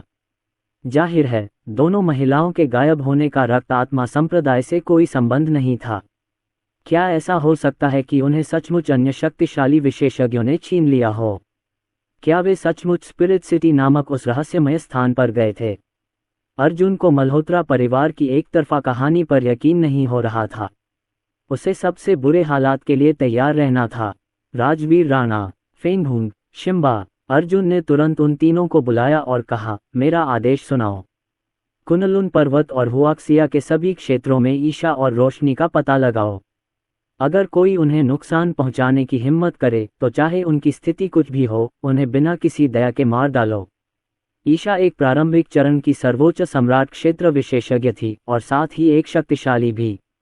इसलिए उसे पकड़ने के लिए एक उच्च कोटि के विशेषज्ञ या बड़ी संख्या में सैनिकों की आवश्यकता होगी। शायद ईशा किसी गुप्त लोक में चली गई थी, जैसे रक्त आत्मा गुप्त लोक और शरीर शोधन भूमि, जहां वह बाहरी दुनिया से संपर्क नहीं कर सकती थी। हाँ, हॉल मास्टर। वे तीनों तुरंत नीचे गए और रेडिएंट हॉल के सदस्यों को दोनों महिलाओं की खोज करने का आदेश दिया। जल्द ही अर्जुन द्वारा रक्त आत्मा संप्रदाय के नरसंहार की खबर फैल गई और क्यानज्यू शहर के नागरिक जांच करने के लिए दौड़ पड़े। हजारों लोग विजय मिश्र और रक्त आत्मा संप्रदाय के अन्य सदस्यों की लाशों को घूर रहे थे। उनके दिलों में जो सदमा पहुंचा वह अवर्णनीय था। उच्च और शक्तिशाली रक्त आत्मा संप्रदाय का क्या हुआ? हालात इस तरह कैसे बदल गए? उनमें से सबसे दिलचस्प अभिव्यक्ति वाले व्यक्ति कोई और नहीं बल्कि हुआन परिवार के पूर्वज और वर्तमान मुखिया थे। एक दिन के अंतराल में ही उनका मूड उत्साह के रोलर कोस्टर से गुजर गया, जिसके बाद निराशा और हताशा का दौर शुरू हो गया। रक्त आत्मा संप्रदाय के स्वामी पराजित हो चुके थे। हुआन परिवार का सबसे बड़ा स्तंभ चला गया। वर्तमान में अर्जुन मूलतः कुनलुन पर्वत पर नियंत्रण रखता था। पूर्वज, हमें क्या करना चाहिए? हुआन परिवार के मुखिया के चेहरे पर कड़वाहट का भाव था। रक्त आत्मा संप्रदाय पराजित हो गया है, पूर्वज ने शांति से कहा। वे कुछ समय तक कुनलुन पर्वत पर भी नहीं आ पाएंगे। अब जब नौबत यहाँ तक आ ही गई है तो चलो आत्मसमर्पण कर देते हैं। अगर मैं आत्मसमर्पण नहीं करता तो मुझे डर है कि हमारा परिणाम एल्डरवेई से बेहतर नहीं होगा। ये देखते हुए कि अर्जुन ने एल्डरवेई को कितनी आसानी से हरा दिया, जब तक हमारे पास एल्डरवेई के बराबर के कम से कम 3 या 4 विशेषज्ञ नहीं होंगे, हमारे पास कोई मौका नहीं होगा। हालांकि हमारे पास कई सर्वोच्च सम्राट क्षेत्र विशेषज्ञ हैं, लेकिन ये बेकार है। उनका स्तंभ गायब हो चुका था और अगर वे अपने सभी सर्वोच्च सम्राट क्षेत्र के विशेषज्ञों को एक विशाल सेना बनाने के लिए इकट्ठा भी कर लें तो भी वे कितनी देर तक टिक पाएंगे? उन्हें तो ये भी नहीं पता था कि क्या यह अर्जुन की पूरी ताकत थी। यह करो। हुआन परिवार के पूर्वज ऐसे लग रहे थे मानो उन्होंने मरा हुआ चूहा खा लिया हो। यदि वह ऊपर जाकर लड़ता तो अर्जुन की सहायता के बिना भी वह वैद्य त्रिवेदी, संदीप त्रिवेदी और अनिकेत दास की तिकड़ी को पराजित नहीं कर पाता। हुआन परिवार के सभी लोग सुनो, इकट्ठा हो जाओ और हॉल मास्टर ये को अपना सम्मान अर्पित करो। हुआन परिवार के गुरु के पूर्वज ने दहाड़ लगाए और हुआन परिवार के सर्वोच्च सम्राट क्षेत्र विशेषज्ञ चारों ओर से दौड़ पड़े। उनमें से अधिकांश प्रारंभिक या मध्य अवस्था के सर्वोच्च सम्राट क्षेत्र विशेषज्ञ थे। बहुत कम ऐसे थे जो अंतिम अवस्था तक पहुंचे थे। जल्द ही 100 से ज्यादा सर्वोच्च सम्राट क्षेत्र विशेषज्ञ इकट्ठा हो गए। हुआंग परिवार के पूर्वज के नेतृत्व में वे अर्जुन और हुआंग परिवार के मुखिया सहित अन्य लोगों के सामने आए। उन्होंने एक साथ घुटने टेके और कहा, पूरा हुआंग परिवार आत्मसमर्पण कर चुका है। हमें उम्मीद है कि हॉल मास्टर ये हमारी जान बख्श देंगे। हम कुनलुन पर्वत की रक्षा अपनी जान की बाजी लगाकर करने की कसम खाते हैं। हम फिर कभी तुम्हारे साथ विश्वासघात नहीं करेंगे। वाह, हुआंग परिवार ने तो बहुत जल्दी आत्मसमर्पण कर दिया। अर्जुन ने मुड़कर अपने सामने खड़े समूह पर नजर डाली। हुआंग परिवार वास्तव में रक्त आत्म संप्रदाय पर निर्भर था और पिछले 3000 वर्षों में उसने बड़ी संख्या में सर्वोच्च सम्राट क्षेत्र के विशेषज्ञों को पाला पोसा था। हालांकि सर्वोच्च सम्राट के क्षेत्र के प्रारंभिक चरणों के दौरान इसकी खेती करना आसान था। मध्य अवस्था में पहुंचने के बाद उन्हें अपने महान दाव के भ्रूण रूपों को पोषित और परिपूर्ण करने की आवश्यकता थी। इसलिए इन सर्वोच्च सम्राट क्षेत्र विशेषज्ञों में से 80% प्रारंभिक अवस्था के सर्वोच्च सम्राट क्षेत्र विशेषज्ञ थे। इसे देखते हुए यदि शरीर शोधन भूमि के राक्षसी जानवर और पौधे हमला करते हैं तो उनके लिए पूर्वज को छोड़कर हुआंग परिवार से निपटना बहुत आसान होगा। सर्वोच्च सम्राट क्षेत्र के अधिकांश राक्षसी जानवर और पौधे सर्वोच्च सम्राट क्षेत्र के मध्य चरण में पहुंच गए थे, इसलिए वे वास्तव में हुआंग परिवार के सर्वोच्च सम्राट क्षेत्र के विशेषज्ञों को दबा सकते थे। इसके अलावा राक्षसी जानवरों और पौधों के भौतिक शरीर ज्यादा मजबूत थे और उनकी जीवन शक्ति ज्यादा प्रचुर थी। इस लिहाज से वे हुआंग परिवार के विशेषज्ञों से आमने सामने की टक्कर ले सकते थे। फुश फुश स्वूश, राक्षसी जानवरों और पौधों की आकृतियां आकाश में उड़ गईं और उनके शक्तिशाली आध्यात्मिक दबाव ने हुआंग परिवार के कई सर्वोच्च सम्राट क्षेत्र के विशेषज्ञों को प्रभावित किया। कम से कम 300 सर्वोच्च सम्राट क्षेत्र विशेषज्ञ आ चुके थे। वे सभी मनुष्यों में रूपांतरित होकर अर्जुन के पीछे उतर आए थे। ज्येष्ठ जियुयंग उनका नेतृत्व कर रहे थे और सभी ने मुठियां भींचकर प्रणाम किया। महाराज, ज्येष्ठ और संरक्षक सभी आ चुके हैं। क्या हमें अपने सामने इन दुष्टों को मारना होगा? उसकी आवाज ठंडी और स्पष्ट थी। जब तक अर्जुन आदेश देते, परम सम्राट लोक के राक्षसी पशु और पौधे आक्रमण आरंभ कर देते। इस समय सभी की निगाहें अर्जुन पर टिकी थीं, उसकी प्रतिक्रिया और निर्णय की प्रतीक्षा में। क्या वह दया दिखाएगा? हूश हूश हूश, लोगों का एक और समूह उड़कर आया। ये प्रमुख संप्रदायों के लोग थे। इसमें 9 शीर्ष स्तरीय संप्रदाय और 3 मध्यम स्तरीय संप्रदाय थे। ये नेता कुनलुन संप्रदाय, दाओ संप्रदाय, सियान फीनिक्स संप्रदाय, रक्तरात्रि संप्रदाय, रक्तमय ब्लेड गठबंधन, पवित्र जड़ी बूटी घाटी और कई अन्य संप्रदायों के पूर्व संप्रदाय स्वामी थे। ये सभी सर्वोच्च सम्राट क्षेत्र विशेषज्ञ थे और उनमें 18 8वें स्तर के सर्वोच्च सम्राट क्षेत्र विशेषज्ञ भी थे। ये विभिन्न संप्रदायों के पूर्वज थे जो अब दीप्तिमान हॉल के महापुरुष बन गए थे। वे 300 से ज्यादा सर्वोच्च सम्राट क्षेत्र विशेषज्ञों का नेतृत्व करते थे। अनिकेत दास ने उन्हें तितर बितर होकर छिप जाने का आदेश दिया था, लेकिन जैसे ही अर्जुन के पराक्रम की खबर फैलने लगी, वे दौड़कर वहां पहुंचे। 12 मंडपों के मंडप मास्टर्स हॉल मास्टर को नमस्कार करते हैं। कुनलुन मंडप के मंडप स्वामी 12 मंडप स्वामियों का नेतृत्व करते हुए अर्जुन के सामने घुटनों के बल बैठ गए। उनकी दृष्टि विस्मय और प्रशंसा से भरी हुई थी। अर्जुन, आज से यह नाम कुनलुन पर्वत के शासक का पर्याय बन गया। वह एक अर्ध दिव्य क्षेत्र विशेषज्ञ को मारकर स्वर्ग को चुनौती देने में सक्षम था और यहां तक कि अर्ध विजय मिश्रा को भी कुचल दिया। इसके अलावा उसने ये सब एक दाओयुआन क्षेत्र साधक के रूप में किया था। यहां तक कि हजारों वर्षों से कुनलुन पर्वतों में रहने वाली पुरानी पीढ़ी भी उनका मुकाबला नहीं कर सकती थी। 12 मंडप स्वामी भी घुटनों के बल बैठ गए। वे कभी अपने अपने प्रमुख संप्रदायों के संप्रदाय गुरु थे। हालांकि वे सभी अर्जुन को अपना श्रेष्ठ और नेता मानते थे। हजारों वर्षों से कुनलुन पर्वतों पर कब्जा जमाए रक्त आत्मा संप्रदाय के विरुद्ध युद्ध में उनका नेतृत्व अर्जुन के अलावा और कौन कर सकता था? हॉल मास्टर, कीमिया मास्टर बाइवो और कीमिया मास्टर रनित दानिक्सु टाउन के सर्वोच्च सम्राट क्षेत्र के विशेषज्ञों का नेतृत्व करते हुए दौड़े चले आए थे। अर्जुन के नेतृत्व में सभी सेनाएं यहां एकत्रित हो रही थीं। इससे पहले उन्हें तितर बितर होने के आदेश भी मिले थे। हालांकि संकट सुलझ चुका था, फिर भी हुआन परिवार के 1000 से ज्यादा सर्वोच्च सम्राट क्षेत्र विशेषज्ञ यहाँ मौजूद थे। उन्हें डर था कि कहीं फिर से युद्ध न छिड़ जाए, इसलिए वे सब यहाँ दौड़े चले आए। दोनों अल्कमी मास्टर्स और विजय जोशी जमीन पर उतरे। हॉल मास्टर 27 सर्वोच्च सम्राट क्षेत्र विशेषज्ञ और डैनिक्सू टाउन से 170 दाओयुआन क्षेत्र विशेषज्ञ आ चुके हैं, कीमिया मास्टर रानित ने अपनी मुठ्ठियां भींचते हुए कहा। जब तक आप आदेश देते हैं, हम अभी हुआन परिवार को नष्ट कर देंगे। हुआन परिवार के सभी लोग ये सुनकर पीले पड़ गए। दूसरी तरफ 600 से ज्यादा सर्वोच्च सम्राट क्षेत्र के विशेषज्ञ थे और उनमें से लगभग सभी उनसे ज्यादा ताकतवर थे। ये सभी अर्जुन के अधीनस्थ थे। सिर्फ 1 साल से भी कम समय में अर्जुन सचमुच कुनलुन पर्वतों का स्वामी बन गया था। अगर युद्ध छिड़ जाता तो हुआन परिवार की संख्यात्मक बढ़त बेकार हो जाती, खासकर बाद के दौर के सर्वोच्च सम्राट क्षेत्र के विशेषज्ञों के सामने। अर्जुन ने कुछ अभूतपूर्व किया था। 8वें स्तर के दाओयुआन क्षेत्र के साधक के अधीन सैकड़ों सर्वोच्च सम्राट क्षेत्र विशेषज्ञ थे। यह अविश्वसनीय था। हर दर्शक ने इस दृश्य को विस्फारित आंखों से देखा। अर्जुन और अरुण भी एक ही व्यक्ति थे। वह कितना स्वर्ग विरोधी और शक्तिशाली था कि उसने अकेले ही यह सब हासिल कर लिया। हमें अर्जुन को धोखा नहीं देना चाहिए था। उफ, तुम सही हो।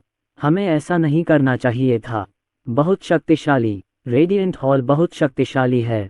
छोटे संप्रदायों के कुछ लोग जिन्हें हिरासत में लिया गया था, अब पछतावे से भरे हुए थे। उनके नजरिए से अर्जुन एक अकेला विशेषज्ञ था। हालांकि वह किसी भी गुट और उसके विशेषज्ञों से मुकाबला करने के लिए पर्याप्त शक्तिशाली था, लेकिन एक अकेले विशेषज्ञ के रूप में उसका प्रभाव और शक्ति सीमित थी। हालांकि पलक झपकते ही सब कुछ बदल गया। दीप्तिमान हॉल, राक्षसी जानवर और पौधे, 100 संप्रदायों का गठबंधन, दानिक्सू नगर। अब अर्जुन के नियंत्रण में ऐसी सेनाएं थीं जो मूलतः कुनलुन पर्वत पर विजय प्राप्त कर सकती थीं।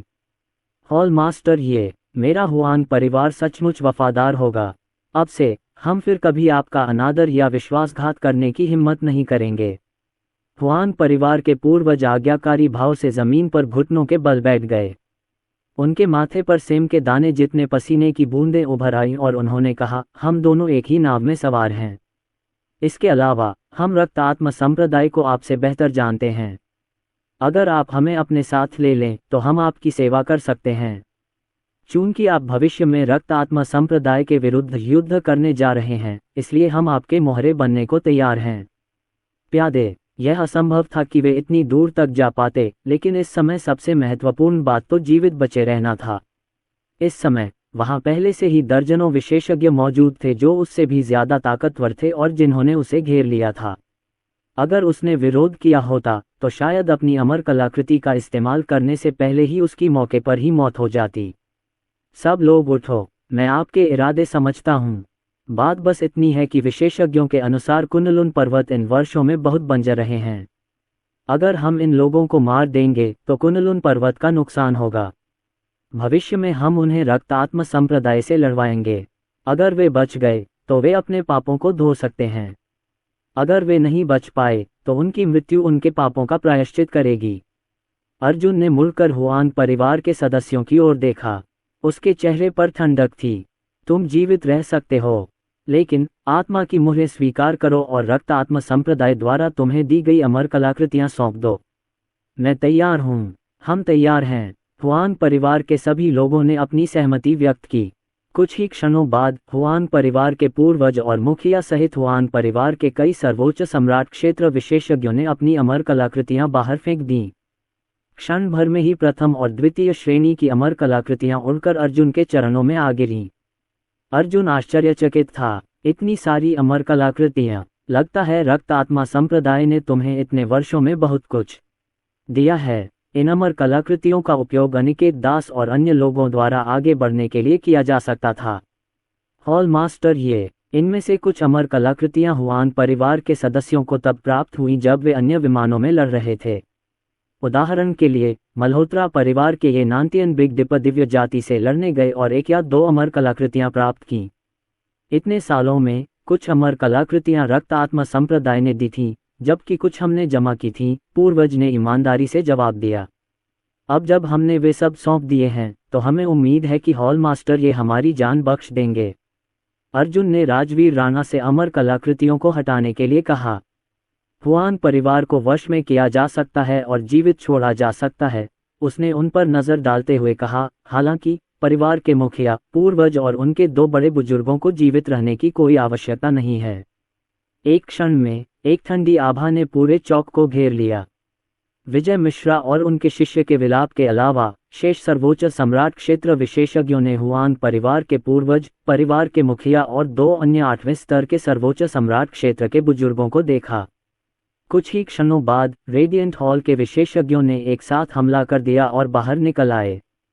हुश हुश हुश। भीड़ ने केवल दर्जनों रोशनी, तलवार क्यूई और कृपाण क्यूई की चमक को देखा और फिर उन्होंने विस्फोटों की आवाज सुनी। हुआन परिवार के 3 8वें स्तर के सर्वोच्च सम्राट क्षेत्र विशेषज्ञ और एक 7वें स्तर के सर्वोच्च सम्राट क्षेत्र विशेषज्ञ को मार दिया गया। इससे पहले कि वे वापस लड़ने के लिए उठ पाते, उनके शरीर कीमा में बदल गए। फुफ फुफ। माहौल बहुत शांत था। हुआन परिवार के सभी सर्वोच्च सम्राट क्षेत्र विशेषज्ञ जमीन पर घुटनों के बल बैठे थे। किसी की भी हिम्मत नहीं थी कि वह अपना सिर उठाए। खड़े होकर बोलने की तो बात ही छोड़ दें। वे सभी जानते थे कि यदि उन्होंने अब अपना सिर उठाया तो वे पूर्वज, परिवार के मुखिया और बड़े बुजुर्गों के पदचिन्हों पर चलेंगे। हुआन परिवार को रक्त आत्मा संप्रदाय में शामिल करने के लिए जिम्मेदार लोगों को फांसी दे दी गई है। आज से हुआन परिवार का अस्तित्व समाप्त हो जाएगा। उनके सर्वोच्च सम्राट क्षेत्र के विशेषज्ञ अपनी आत्मा मुहरें प्राप्त करने के बाद तितर-बितर हो जाएंगे और दीप्तिमान हॉल में विलीन हो जाएंगे। अर्जुन के चेहरे पर शांति थी जब उन्होंने घोषणा की। दीप्तिमान हॉल के अंतर्गत आने वाले 12 मंडप, हान परिवार, मल्होत्रा परिवार और कुछ अन्य बड़े परिवार, सभी को दीप्तिमान हॉल में मिलाकर एक मंडप बनाया जाएगा। शरीर शोधन भूमि के राक्षसी जानवरों और पौधों के लिए एक अलग मंडप बनाया जाएगा। डाक हॉल के सभी सदस्य रेडिएंट हॉल में शामिल होंगे और डाक पवेलियन का निर्माण करेंगे।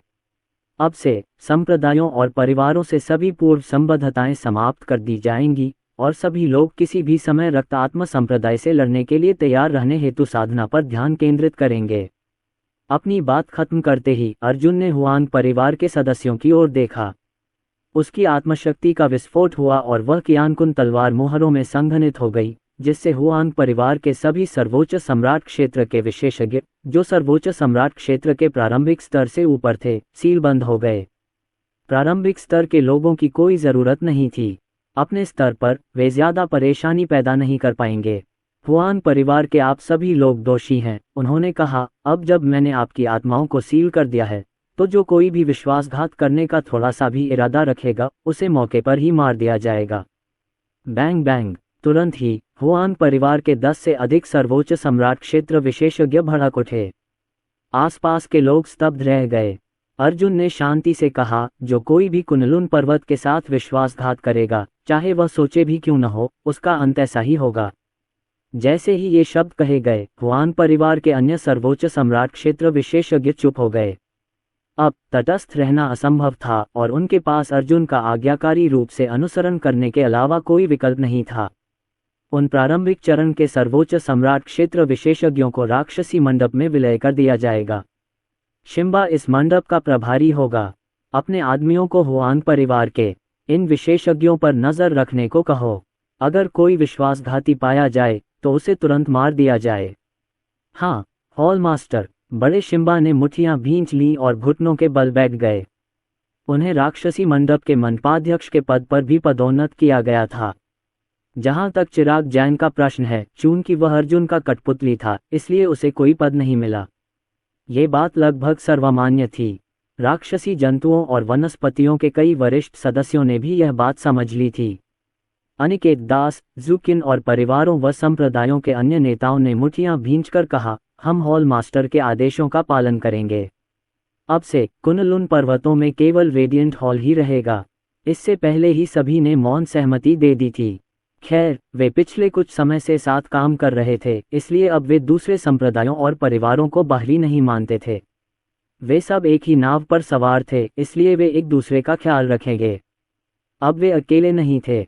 अच्छा राजवीर राणा, हमने कितनी अमर कलाकृतियां प्राप्त की? अर्जुन ने पूछा। हॉल मास्टर, हमने 92 प्रथम श्रेणी की अमर कलाकृतियां, 35 द्वितीय श्रेणी की अमर कलाकृतियां, 2 तृतीय श्रेणी की अमर कलाकृतियाँ, 2 चतुर्थ श्रेणी की अमर कलाकृतियाँ और 3 पांचवी श्रेणी की अमर कलाकृतियाँ जब्त की हैं। रक्त आत्मा संप्रदाय से तृतीय श्रेणी और उससे ऊपर की लगभग सभी अमर कलाकृतियाँ जब्त कर ली गईं। विशेषकर विजय मिश्रा, जिसके पास 3 अमर कलाकृतियाँ थीं, लेकिन उनका उपयोग करने से पहले ही अर्जुन ने उन्हें दबा दिया था। अर्जुन, नी बैजियन ने संसार कब्रिस्तान से कहा, अलग अलग स्तर की अमर कलाकृतियों का उपयोग करके आगे बढ़ने से अर्ध दिव्य क्षेत्र में प्रवेश करने के बाद आपकी साधना की गति पर प्रभाव पड़ेगा। तुम्हारा क्या मतलब है? ये बात अर्जुन ने सहज ही समझ ली जब उसने देखा कि चंद्र प्रसाद और लावण्य पुरोहित सर्वोच्च सम्राट क्षेत्र के 9वें स्तर के शिखर पर बने हुए हैं। ऐसा लग रहा था कि उनके पास आगे बढ़ने के लिए कोई उच्च श्रेणी की अमर कलाकृति नहीं थी। एक अमर कलाकृति का स्तर उस पर उत्कीर्ण संरचना और उसमें निहित अमर ऊर्जा से निर्धारित होता है, नी बैजियन ने धीरे से कहा। एक प्रथम श्रेणी की अमर कलाकृति पर 3 संरचनाएं उत्कीर्ण होती हैं और सर्वोच्च सम्राट क्षेत्र के 9वें स्तर तक पहुंचने के बाद शरीर को रूपांतरित किया जा सकता है। पार करने के बाद व्यक्ति का भौतिक शरीर अधिपति शरीर क्षेत्र के पहले या दूसरे स्तर के बराबर होगा। साथ ही व्यक्ति की शक्ति भी संरचनाओं की संख्या से प्रभावित होगी। जहां तक द्वितीय श्रेणी की अमर कलाकृतियों की बात है, उन पर 5 संरचनाएं उत्कीर्ण हैं, जिन्हें भेदने के बाद व्यक्ति का भौतिक शरीर द्वितीय स्तर के अधिपति शरीर क्षेत्र साधक के समतुल्य हो जाएगा। उन्होंने एक विराम के बाद धीरे से कहा। तीसरे दर्जे की अमर कलाकृति पर 10 संरचनाएं होती हैं और उन्हें तोड़ने के बाद व्यक्ति का भौतिक शरीर तीसरे स्तर के अधिपति शरीर क्षेत्र साधक के बराबर होगा। अमर कलाकृति की प्रत्येक श्रेणी वृद्धि के साथ रूपांतरित शरीर का रक्तसार और रक्त ऊर्जा भेदने के बाद और भी प्रबल हो जाएगी। इसी प्रकार अर्ध दिव्य क्षेत्र में पहुंचने के बाद व्यक्ति मुख्य रूप से अपने रक्तसार और ऊर्जा को पोषित करने के लिए, साथ ही अपने तव और भौतिक शरीर का पोषण करने के लिए उसके अंदर की अमर ऊर्जा का उपयोग करेगा। सफलता के दौरान उपयोग की गई अमर कलाकृति का ग्रेड जितना अधिक होगा, अर्ध दिव्य क्षेत्र में पहुंचने पर आपके लिए साधना करना उतना ही आसान होगा। ये सुनकर अर्जुन ने अपने अधीन 9वें स्तर के सर्वोच्च सम्राट क्षेत्र विशेषज्ञों की ओर देखा और सोचने लगे। इन विशेषज्ञों के लिए, जो कई वर्षों से दबे हुए थे, अर्ध दिव्य क्षेत्र में आगे बढ़ने के लिए प्रथम से तृतीय श्रेणी की अमर कलाकृतियों का उपयोग करना अफसोस की बात होगी। सर्वोच्च सम्राट क्षेत्र के 9वें स्तर पर इतने वर्षों तक अटके रहने के बाद उनकी साधना की नींव काफी मजबूत थी। यदि वे उच्च श्रेणी की अमर कलाकृतियों का उपयोग करते तो वे आगे बढ़ने के बाद बहुत शक्तिशाली होते। गुरुजी, फोजिंग दिव्य भगवान की विरासत हुआन परिवार के क्षेत्र में है ना? अगर मैं उससे पूछूं कि मुझे अमर कलाकृति बनाना सिखाएं, तो मैं 7वीं या 8वीं कक्षा की अमर कलाकृति बना सकूंगा, है ना? जरूर। हालांकि सामग्री के मामले में सीमाएं हैं। फिलहाल ऐसी ज्यादा सामग्री उपलब्ध नहीं है जिससे कुनलुन पर्वतों में अमर कलाकृतियां बनाई जा सकें। जहां तक दिव्य राजा की कलाकृतियों को बनाने के लिए आवश्यक सामग्रियों का सवाल है, तो संभवतः वे सभी उस समय रक्तात्मा संप्रदाय द्वारा लूट ली गई थीं। नी बैजियन ने आगे कहा, किमिया दिव्य भगवान का साधना स्थल भी हुआन परिवार के क्षेत्र में है। ऐसा लगता है कि यह फोजिंग दिव्य भगवान के क्षेत्र से सटा हुआ है। मैं हाल ही में संसार कब्रिस्तान का निरीक्षण कर रहा हूं और किमिया दिव्य भगवान की समाधि का पत्थर प्रतिक्रिया कर रहा है। अगर सब कुछ ठीक रहा तो आप उन दोनों को जगाने में सक्षम हो सकते हैं। यदि आप सफल होते हैं तो आपको अमर कलाकृतियों को बनाने की विधियों तक पहुंच प्राप्त होगी, साथ ही साथ आदिम अराजकता ग्रेड तक पहुंचने वाली गोलियों को परिष्कृत करने की तकनीक भी प्राप्त होगी। वाह! अर्जुन खुशी से झूम उठा। अगर सब कुछ योजना के अनुसार हुआ तो इन 2 प्राचीन महारथियों के जागने से कुनलुन पर्वत और उसकी शक्ति में बहुत वृद्धि होगी। गुरुजी, मुझे ईशा और रोशनी से कुछ समय से कोई खबर नहीं मिली है। क्या आप उनका पता बता सकते हैं? उसने अचानक पूछा। मैं नहीं कर सकता, नी बैजियन ने आह भरते हुए कहा। मैं काफी समय से इस दिव्य आत्मा का उपयोग कर रहा हूं और तुम्हें कई बार शक्ति प्रदान कर चुका हूं। इसलिए मेरे पास अपनी गुप्त तकनीक से कुनलुन पर्वत और हुआक्सिया को स्कैन करने के लिए पर्याप्त शक्ति नहीं है। हालांकि तुम कीमिया के दिव्य भगवान से मदद मांग सकते हो।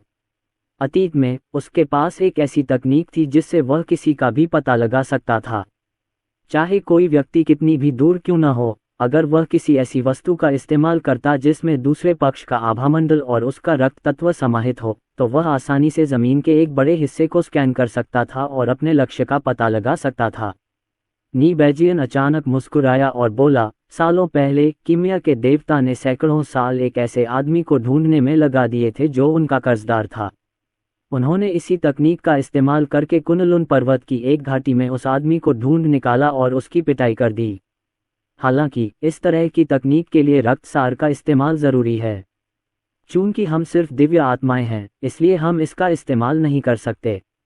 आप उससे इसे आपको देने के लिए कह सकते हैं और इसे सक्रिय करने के लिए अपने रक्तसार का उपयोग कर सकते हैं। हालांकि आपकी साधना का स्तर बहुत ऊंचा नहीं है, इसलिए यह सटीक नहीं हो सकता है। ठीक है, मुझे बताने के लिए शुक्रिया, गुरु। आखिरकार अर्जुन को थोड़ी राहत मिली। अगर वह कीमिया के दिव्य भगवान को जगा लेता तो वह ईशा और रोशनी को ढूंढ पाता। फिर उन्होंने अपने सामने खड़े लोगों की ओर देखा और उन्हें विभिन्न स्तरों की अमर कलाकृतियों के साथ अर्ध दिव्य क्षेत्र में प्रवेश करने के प्रभावों के बारे में बताया।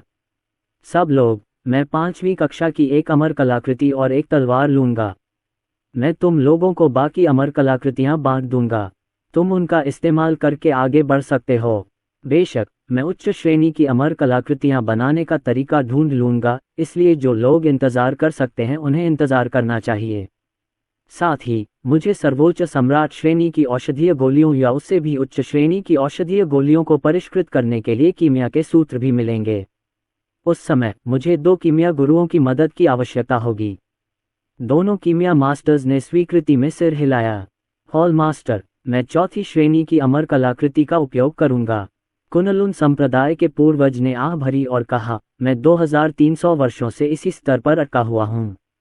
मैं अब और इंतजार नहीं करना चाहता।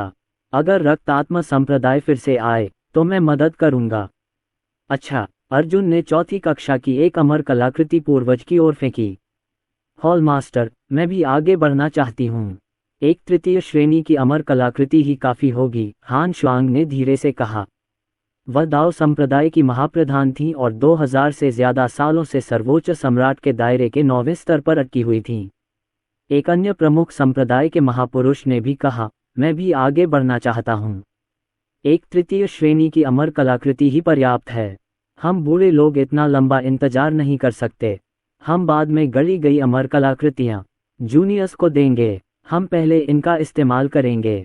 कम से कम अगली बार जब रक्त आत्मा संप्रदाय आएगा तो हमारे पास लड़ने की ताकत तो होगी। अर्जुन ने 3री श्रेणी की 2 अमर कलाकृतियां फेंक दीं। उन्होंने रक्तरात्रि संप्रदाय के जूकिन की ओर देखा और पूछा, क्या आप आगे बढ़ने वाले हैं? हाँ, जू होंगतियन ने सिर हिलाया और आह भरी। मैं बहुत लंबे समय से इस स्तर पर टिका हुआ हूँ। मैं इसे पार करना चाहता हूँ। वाह! उनके हाथों में एक 5वीं श्रेणी की अमर कलाकृति प्रकट हुई। इसके बाद अर्जुन ने 5वीं और 4थी कक्षा की शेष अमर कलाकृतियां 2 अन्य वरिष्ठ विशेषज्ञों को सौंप दीं। एक बार जब आप लोग आगे बढ़ जाएंगे तो कुनलुन पर्वत अंततः अपनी रक्षा कर सकेंगे। मुझे अभी कुछ और काम बाकी है। आपकी साधना की नींव को देखते हुए आपको अपनी अमर कलाकृतियों का इस्तेमाल करके 10 दिनों में आगे बढ़ने में सक्षम होना चाहिए। धन्यवाद, ऑल मास्टर। 6 शीर्षस्थ सर्वोच्च सम्राट क्षेत्र विशेषज्ञों ने धन्यवाद में अपनी मुट्ठियां भींच लीं। अर्जुन ने 9वें स्तर के अन्य सर्वोच्च सम्राट क्षेत्र विशेषज्ञों, जिनमें संदीप त्रिवेदी और वैद्य त्रिवेदी शामिल थे, की ओर देखा और कहा, मैं आधे महीने में वापस आ जाऊंगा। तब तक मेरे पास अमर कलाकृतियां बनाने की विधि आ जाएगी। धन्यवाद, ऑल मास्टर। सभी ने अपनी मुट्ठियां भींचकर धन्यवाद दिया। राजवीर राणा, विजय मिश्रा और उसके चेले को घसीट कर ले जाओ। मेरे जाने के बाद तुम और तियानवेन सब संभालोगे। अर्जुन के निर्देश देने के बाद वह मीरा त्रिवेदी की चोटों का इलाज करने गया। उसकी चोटें गंभीर थीं, लेकिन शुक्र है कि उसके वंश की शक्ति ने ज्यादातर नुकसान को सोख लिया था और उसे रोक दिया था, इसलिए चोटें जानलेवा नहीं थीं। मीरा त्रिवेदी की हालत स्थिर करने के लिए उन्होंने उसे कुछ दाओयुआन ग्रेड की गोलियां खिलाईं। उसे ठीक करना थोड़ा मुश्किल था क्योंकि उन्हें बेहतर गोलियों की जरूरत थी। इसलिए सबसे अच्छा उपाय ये था कि रसायन विद्या के दिव्य भगवान को जगाया जाए। एक दिन बाद अर्जुन ने कियानज्यू शहर छोड़ दिया और हुआन परिवार के क्षेत्र में प्रवेश किया। हालांकि रेडियंट हॉल में कई ऐसे मामले थे जिन्हें सुलझाना जरूरी था, लेकिन उसके पास ऐसा करने का समय नहीं था। उसे ये मामले शिम्बा, अनिकेत दास और बाकी लोगों पर छोड़ने पड़े। मूलतः हुआन परिवार में बड़ी संख्या में सदस्य थे, लेकिन अब उनके सभी सदस्य रेडियंट हॉल के विभिन्न भागों में विभाजित हो गए थे।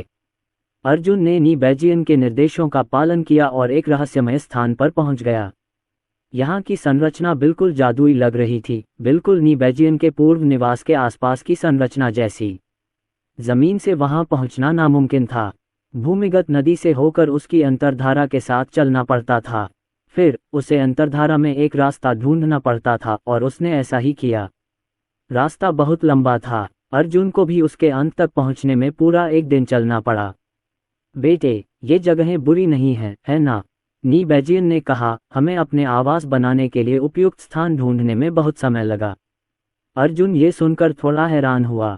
तो क्या नी बैजियन और बाकी लोग ऐसी जगहों पर रहना पसंद करते थे? क्या उन सभी ने बुढ़ापे में किसी आलीशान जगह पर सेवानिवृत्त होने की योजना बनाई थी? बुरा नहीं, अर्जुन ने सरलता से उत्तर दिया। उसने एक पर्वत शिखर पर एक संरचना से घिरा एक घर देखा और उसकी ओर चल पड़ा। हालांकि जैसे ही उसने घर में कदम रखा, उसने अपने चारों ओर एक दर्जन शक्तिशाली आभाएं फूटती हुई महसूस की। एक क्षण में 12 आभाएं अर्जुन पर आ टिकीं। हालांकि इन आभाओं का स्रोत मानव या कोई अन्य जीवन रूप नहीं था। आभा का स्रोत अमर कलाकृतियां थीं। ऐसा प्रतीत होता था कि वे अमर कलाकृतियां थीं जिन्हें फोर्जिंग डिवाइन लॉर्ड ने पीछे छोड़ दिया था, और वे उस संरचना का हिस्सा थीं जो किसी विशेषज्ञ के घुसपैठ करते ही घर की रक्षा के लिए उन्हें सक्रिय कर देती थीं। 6 8वीं कक्षा की अमर कलाकृतियां और 6 9वीं कक्षा की अमर कलाकृतियां। कितनी फिजूल खर्ची! अर्जुन ने आह भरी। दिव्य भगवान संभवतः प्राचीन काल के सबसे धनी पराक्रमी विशेषज्ञों में से एक थे। आम आदमी की समझ से वह एक हथियार विक्रेता था, इसलिए उसका पूरी तरह से हथियारबंद होना स्वाभाविक था। उफ, ये तो कुछ खास नहीं है, नी बैजियन ने तिरस्कार से कहा। उस समय क्यानज्यू शहर के बाहर उसके निवास में 12 से ज्यादा 9वीं कक्षा के दिव्य राजा श्रेणी की कलाकृतियां थीं। उसके पास 6 आदिम अराजकता श्रेणी की और 3 दाओ एकीकरण श्रेणी की कलाकृतियां थीं। उस समय ये संरचना इतनी शक्तिशाली थी। अफसोस की बात है, जब वह युद्ध में गया था तो वह उन सभी को अपने साथ लाया था, लेकिन रक्तात्म संप्रदाय के एक सृष्टि क्षेत्र विशेषज्ञ ने उन सभी को चकनाचूर कर दिया। नी बैजियन ने कुछ व्यंग्यात्मक लहजे में कहा। ऐसा लग रहा था कि उसे भी गढ़ने वाले दिव्य भगवान की संपत्ति से ईर्ष्या हो रही थी। मास्टर, आप शिकायत कर रहे हैं। वैसे क्या वह उस समय कलाकृतियां बनाने में बहुत कुशल था? अर्जुन ने पूछा। ये तो पक्का है, नी बैजियन ने धीरे से कहा। उस जमाने में फोर्जिंग डिवाइन लॉर्ड युद्ध शुरू होते ही अपने विरोधियों पर ढेर सारी आदिम अराजकता स्तर की कलाकृतियां फेंक देते थे। यहाँ तक कि उन्हें हराने के लिए वे अपनी आदिम अराजकता स्तर की कलाकृतियों को खुद ही नष्ट कर देते थे। दूसरे अपनी ताकत पर निर्भर थे, लेकिन वे अपनी कलाकृतियों पर। ये सुनकर अर्जुन का हृदय दुखी हो गया। उस समय हमारे पास आदिम अराजकता क्षेत्र के कई विशेषज्ञ थे। प्राचीन मल्होत्रा परिवार सहित विभिन्न प्रमुख परिवारों में ऐसे कई लोग हैं। नी बैजियन ने याद करते हुए कहा। हालांकि आदिम अराजकता क्षेत्र के विशेषज्ञों को अपनी आदिम अराजकता स्तर की कलाकृतियां प्राप्त करने से पहले सैकड़ों वर्षों तक कड़ी मेहनत करनी पड़ती है। नतीजतन उन्हें हर 3 महीने में केवल एक कलाकृति बनानी पड़ती है, और वह उन्हें बहुत ही कम कीमत पर बेचते हैं। ऐसे कई लोग थे जो उसे पीटना चाहते थे। हालांकि जिन लोगों ने भी कोशिश की वे उसके आदिम अराजकता स्तर की कलाकृतियों से पिट गए। बेटे, जब तुम उसे जगाओगे तो उसे अपना मालिक बनने के लिए मना लेना बेहतर होगा। हो सकता है कुछ समय बाद तुम सिर से पांव तक आदिम अराजकता स्तर की कलाकृतियों से ढक जाओगे। फिर तुम उसकी नकल कर पाओगे और अपनी दौलत से दूसरों पर रौब जमा पाओगे। अर्जुन की कल्पना शक्ति बेकाबू हो गई। ये सचमुच असाधारण था, लेकिन उसने अनुमान लगाया कि किसी आदिम अराजकता स्तर की कलाकृति को परिष्कृत करने के लिए या कम से कम दिव्य राजा क्षेत्र के अंतिम चरण तक पहुंचना आवश्यक होगा। वह अभी भी इस लक्ष्य से बहुत दूर था। अर्जुन ने कुछ और नहीं कहा और घर में प्रवेश कर गया। फुश फुश स्वूश, हवा के फटने की आवाज सुनी जा सकती थी जब दर्जनों अमर कलाकृतियां अमर आत्माओं द्वारा नियंत्रित होकर उसकी ओर उड़ रही थीं। जैसे ही अमर कलाकृतियां सक्रिय हुईं, वह संरचना भी प्रकाश से टिमटिमा उठी। यह एक 7 बिंदु वाला तारा समूह था। एक क्षण में 7 पंचकोणीय तारा प्रभामंडल आकाश में उठे और 7 अमर कलाकृतियों से जुड़ गए। मैं देखना चाहता हूं कि एक अमर कलाकृति कितनी शक्तिशाली होती है। अर्जुन के हाथ खाली थे। उसके मुंह से ऊर्जा की एक प्रचंड लहर निकली जो एक अमर तलवार की नोक से टकराए और एक चमकदार रोशनी के साथ फट गई। सौभाग्य से ये प्रचंड लहर उस संरचना से ढक गई और दूर तक नहीं फैली, अन्यथा पूरा पर्वत शिखर ढह सकता था। बैंग बैंग, अर्जुन का शरीर कांप उठा जब उसने कई मुक्के मारे। वह पूरी तरह से अपनी जीवन शक्ति पर निर्भर था, निर्वाण की शक्ति पर नहीं। प्रत्येक मुक्के में अर्जुन की असली ताकत समाहित थी, लेकिन वे केवल अमर कलाकृतियों को पीछे धकेल सकते थे और उन्हें कोई नुकसान नहीं पहुंचा सकते थे। 8वीं और 9वीं कक्षा की अमर कलाकृतियां वास्तव में शक्तिशाली हैं। अगर मैं अपनी पूरी ताकत भी लगा दूं, तो भी मैं शायद उनमें से केवल एक को ही 10 से अधिक मुक्कों से तोड़ पाऊंगा। अर्जुन का शरीर झटके से कांप रहा था क्योंकि वह कमरे में इधर उधर घूम रहा था और हमलों से बच रहा था। इन्हें तोड़ना उचित नहीं है क्योंकि ये दूसरों के लिए उपयोगी साबित होंगे। यद्यपि वह स्वयं उस स्तर तक नहीं पहुंच पाया था जहां उसे आगे बढ़ने के लिए उनकी आवश्यकता थी, लेकिन अन्य लोग पहुंच चुके थे और ये उसकी सेना को मजबूत करने में अत्यंत मूल्यवान साबित हुए। ऐसा कहा जा रहा है कि वह अपने लिए कुछ खास खोज रहा था। संसार कब्रिस्तान के स्वामी होने के नाते जिस अमर कलाकृति का इस्तेमाल उसने किया था वह खास होनी ही थी। इसलिए वह अपनी खुद की अमर कलाकृति गढ़ना चाहता था, एक ऐसी कलाकृति जो उसके लिए पूरी तरह से अनुकूल हो और जो रक्त आत्मा संप्रदाय को कुचलने के उसके अभियान में उसका साथ दे सके। अर्जुन इस समय रक्त आत्मा संप्रदाय की कलाकृतियों का उपयोग कर रहे थे जो शक्तिशाली होने के बावजूद उनके लिए बिल्कुल भी उपयुक्त नहीं थीं। अर्जुन के लिए सबसे उपयुक्त हथियार 9 नेदर स्काई भाला था, साथ ही ड्रैगन स्लेयर हेवन तलवार भी थी जिसे उन्होंने स्वयं गढ़ा था। दुर्भाग्यवश जैसे जैसे अर्जुन की शक्ति बढ़ती गई तथा उसके सामने आने वाले विशेषज्ञों की शक्ति भी बढ़ती गई, ड्रैगन स्लेयर हेवन स्वॉर्ड और 9 नेदर स्काई स्पीयर अब उसके साथ लड़ने के लिए पर्याप्त शक्तिशाली नहीं रहे। अब केवल गढ़ने वाले दिव्य भगवान की विरासत प्राप्त करके ही वह अपना हथियार गढ़ने के योग्य हो सकता था। इसके अलावा अगर उसके अधीन विशेषज्ञ कभी रक्तात्मा संप्रदाय से लड़ने के लिए पर्याप्त शक्तिशाली बनना चाहते थे तो उन्हें अपनी युद्ध शक्ति बढ़ाने के लिए इन कलाकृतियों की आवश्यकता थी। उसे इन कलाकृतियों को गढ़ने की विधि पर अपना हाथ रखना था। वैद्य त्रिवेदी और अनिकेत दास पुराने राक्षस थे जो हजारों सालों से अपनी साधना की नींव मजबूत कर रहे थे। अगर वे 9वीं श्रेणी की अमर कलाकृति का इस्तेमाल करके आगे बढ़ते तो शायद वे अर्ध दिव्य क्षेत्र के तीसरे या चौथे स्तर तक पहुंच जाते और अपनी युद्ध शक्ति में कई गुना वृद्धि कर लेते। आखिरकार जब वे युवा थे तब वे भी अद्वितीय प्रतिभाशाली थे और उनमें सफलता पाने के लिए आवश्यक अमर कलाकृतियों का अभाव था।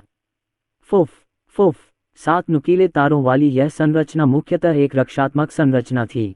अर्जुन के शरीर पर प्रभामंडलों के टकराने पर यह टिमटिमाती और चमकती थी जिससे धातु की ध्वनियां गूंजती थीं। टकराने पर प्रभामंडल बिखर गए, लेकिन अर्जुन के सुनहरे शरीर को कोई नुकसान नहीं पहुंचा सके। चलो इसे और लंबा न खींचें। बुद्ध की मुट्ठी, अर्जुन चिल्लाया और एक मुक्का मारा जिससे आसपास का वातावरण कांप उठा। जैसे ही उसकी मुट्ठी कमरे के पीछे स्थित संरचना के केंद्र पर लगी, उसका रक्तसार और ऊर्जा बेतहाशा बढ़ गई। बैंग बैंग बैंग, 7 बिंदु एक एक करके फट गए जिससे संरचना टूट गई। फिर अर्जुन ने 12 अमर कलाकृतियों को तुरंत दबा दिया। अमर कलाकृतियों की अपनी आत्माएं होती थीं और वे सिर्फ संरचना के ढह जाने पर भी अपनी गति नहीं रोक पाती थीं। ऐसा करने के बाद उसने अमर कलाकृतियों को संसार कब्रिस्तान में रख दिया और अंदर चला गया। पहली नज़र में तो अंदर का हिस्सा साधारण सा लग रहा था, लेकिन गौर से देखने पर पता चला कि ये साधारण सा दिखने वाला साज सामान असाधारण सामग्रियों से बना था। यहाँ तक कि लकड़ी का स्टूल भी 1000 साल पुरानी Fleming red hot would say बना था, जबकि लकड़ी की मेज असल में 10,000 साल पुराने स्टार ट्री के तने से बनी थी। यह अस्त व्यस्त लकड़ी का बिस्तर उच्च श्रेणी की लकड़ी से बना था तथा रजाई भी उच्च श्रेणी के स्वर्गीय रेशम से बनी थी। कितना असाधारण! अर्जुन ने जीभ चटकाई और देखा कि बांस की दीवार पर जंग लगी तलवार रखी हुई है। जब उसने तलवार उठाई तो संसार कब्रिस्तान हिंसक रूप से कांप उठा और फोजिंग दिव्य भगवान की कब्र का पत्थर टूट गया जिससे उसकी दिव्य आत्मा मुक्त हो गई। इसके बाद अर्जुन के कानों में एक हृदयस्पर्शी आवाज गूंजी, 10,000 वर्षों में मैंने संसार पर प्रभुत्व किया है, संसार के चारों कोनों में कौन मेरी तुलना कर सकता है। मैं अनगिनत कलाकृतियों का निर्माता हूँ और जो लोग उन्हें इस्तेमाल करते हैं वे मेरा नाम जानते हैं। आवाज का लहजा राजसी और विस्मयकारी लग रहा था, लेकिन अगर उसने ध्यान से सुना तो उसे ऐसा क्यों लगा कि यह व्यक्ति अपनी संपत्ति का दिखावा कर रहा है। संसार कब्रिस्तान में एक सफेद वस्त्रधारी आकृति प्रकट हुई जिसके पीछे एक प्रभामंडल तैर रहा था। गौर से देखने पर पता चला कि उस प्रभामंडल में वास्तव में 18 तलवारें थीं और ये सभी आदिकालीन अराजकता की कलाकृतियां लग रही थीं। अर्जुन ने गढ़ने वाले दिव्य भगवान का ध्यान करते हुए थोड़ा भौहें चढ़ाईं। उसने महसूस किया कि एक अदृश्य दबाव उसे घेर रहा है। बिना समय गंवाए उसने तुरंत अपनी मुट्ठियां भींच लीं और कहा, मैं अर्जुन हूँ, संसार शमशान का स्वामी। नमस्कार वरिष्ठ, मुझे उम्मीद है कि सीनियर मेरी मदद कर सकते हैं। कुनलुन पर्वत अब कमजोर हो गए हैं और अब कोई भी अमर कलाकृतियां नहीं बना सकता। वरिष्ठ, यदि आप मुझे अपना शिष्य बना लें तो मैं अवश्य ही कुनलुन पर्वत को शक्तिशाली बना दूंगा और रक्त आत्मा संप्रदाय का दमन करूंगा। गढ़ने वाले दिव्य भगवान स्तब्ध रह गए। उन्होंने अर्जुन की ओर देखा और फिर नीबेजियन की ओर। क्या तुम्हें सच में लगता है कि मैं तुम्हें अपना शिष्य बना लूंगा? शिष्य बनाने के मामले में मैं बहुत सख्त हूँ। कोई कचरा नहीं, कोई साधारणता नहीं। और अब आप दोनों ही लग रहे हैं। तुम तो अभी तक सर्वोच्च सम्राट के राज्य तक भी नहीं पहुंचे हो। मुझे सच में नहीं पता कि तुम्हारा आत्मविश्वास कहाँ से आता है। ये सुनकर नीबेजियन अर्जुन के पक्ष में खड़ा हो गया। मैं उसके बारे में आपकी बात से सहमत नहीं हूँ। वह 7वें स्तर का दाओयुआन लोक साधक है जिसने 5वें स्तर के अर्ध दिव्य लोक विशेषज्ञ को मार डाला। प्राचीन काल में भी ऐसा करतब दिखाने वाले लोग लगभग अस्तित्वहीन थे। ओह, फोजिंग डिवाइन लॉर्ड थोड़ा हैरान हुआ। ये बच्चा इतना शक्तिशाली है। ये 16 छोटे स्थानों का अंतर था। उसकी अभिव्यक्ति थोड़ी बदल गई क्योंकि वह जानता था कि नीबेजियन इस बारे में उससे झूठ नहीं बोलेगा। बुरा नहीं, बुरा नहीं। उस समय वास्तव में कोई ऐसा प्रतिभाशाली व्यक्ति नहीं था। वह अचानक मुस्कुराए और बोले, क्या ये सिर्फ एक शिष्य लेने की बात नहीं है? मैं ये करूंगा। वह एक पतली तलवार से खेलता हुआ मुस्कुराया। शिष्य, बाहर कमरे में एक तलवार है। इसे मछली पकड़ने वाली तलवार इसलिए कहते हैं क्योंकि मैं उस जमाने में इससे मछलियां पकड़ता था। इसे स्वागत उपहार समझो। मेरे आसपास की आदिम अराजकता स्तर की तलवारों को मत देखो। यह मेरी दिव्य आत्मा द्वारा किया गया अनुकरण है, इसलिए यह वास्तविक नहीं है और मैं इसे तुम्हें नहीं दे सकता। वह मुस्कुराया और बोला, मेरे पास इतनी कलाकृतियां हुआ करती थीं कि मैं उन्हें अपने घर में भी नहीं रख पाता था। अगर तुम प्राचीन काल में मेरे शिष्य होते तो मैं तुम्हें 180 दिव्य राजा कलाकृतियां देता। अगर तुम्हें कोई ऐसा व्यक्ति मिलता जो तुम्हें पसंद न हो तो तुम उन्हें अपने दुश्मन पर फेंककर उसे उड़ा सकते थे। अर्जुन थोड़ा स्तब्ध था। उसका यह नया गुरु कुछ अजीब सा लग रहा था। वह उन प्राचीन शक्तिशाली विशेषज्ञों जैसा बिल्कुल नहीं था जिनसे उसका सामना हुआ था।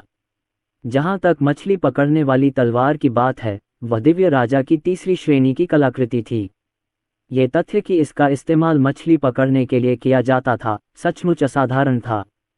चेन अनपिंग, फोजिंग दिव्य भगवान संभवतः उस समय कुनलुन पर्वत में सबसे धनी व्यक्ति थे और उनका दिखावटी व्यवहार इसका प्रमाण था।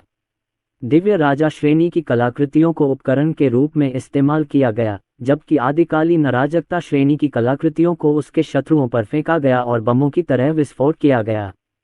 अगर यह जानकारी वर्तमान कुनलुन पर्वतों तक फैल जाती तो अनिकेत दास और अन्य लोग शायद इतने क्रोधित हो जाते कि अपना गला काटकर आत्महत्या कर लेते। उन्होंने हजारों वर्षों तक कड़ी मेहनत की थी, फिर भी उन्हें एक प्रथम श्रेणी की अमर कलाकृति भी हाथ नहीं लगी थी। फिर भी उनका यह नया स्वामी इतना खर्चीला था। अर्जुन ने शिष्य के रूप में स्वीकार करते हुए सिर झुकाया। दूसरी ओर नीबेजियन ने चेन अनपिंग को वर्तमान स्थिति के बारे में बताया।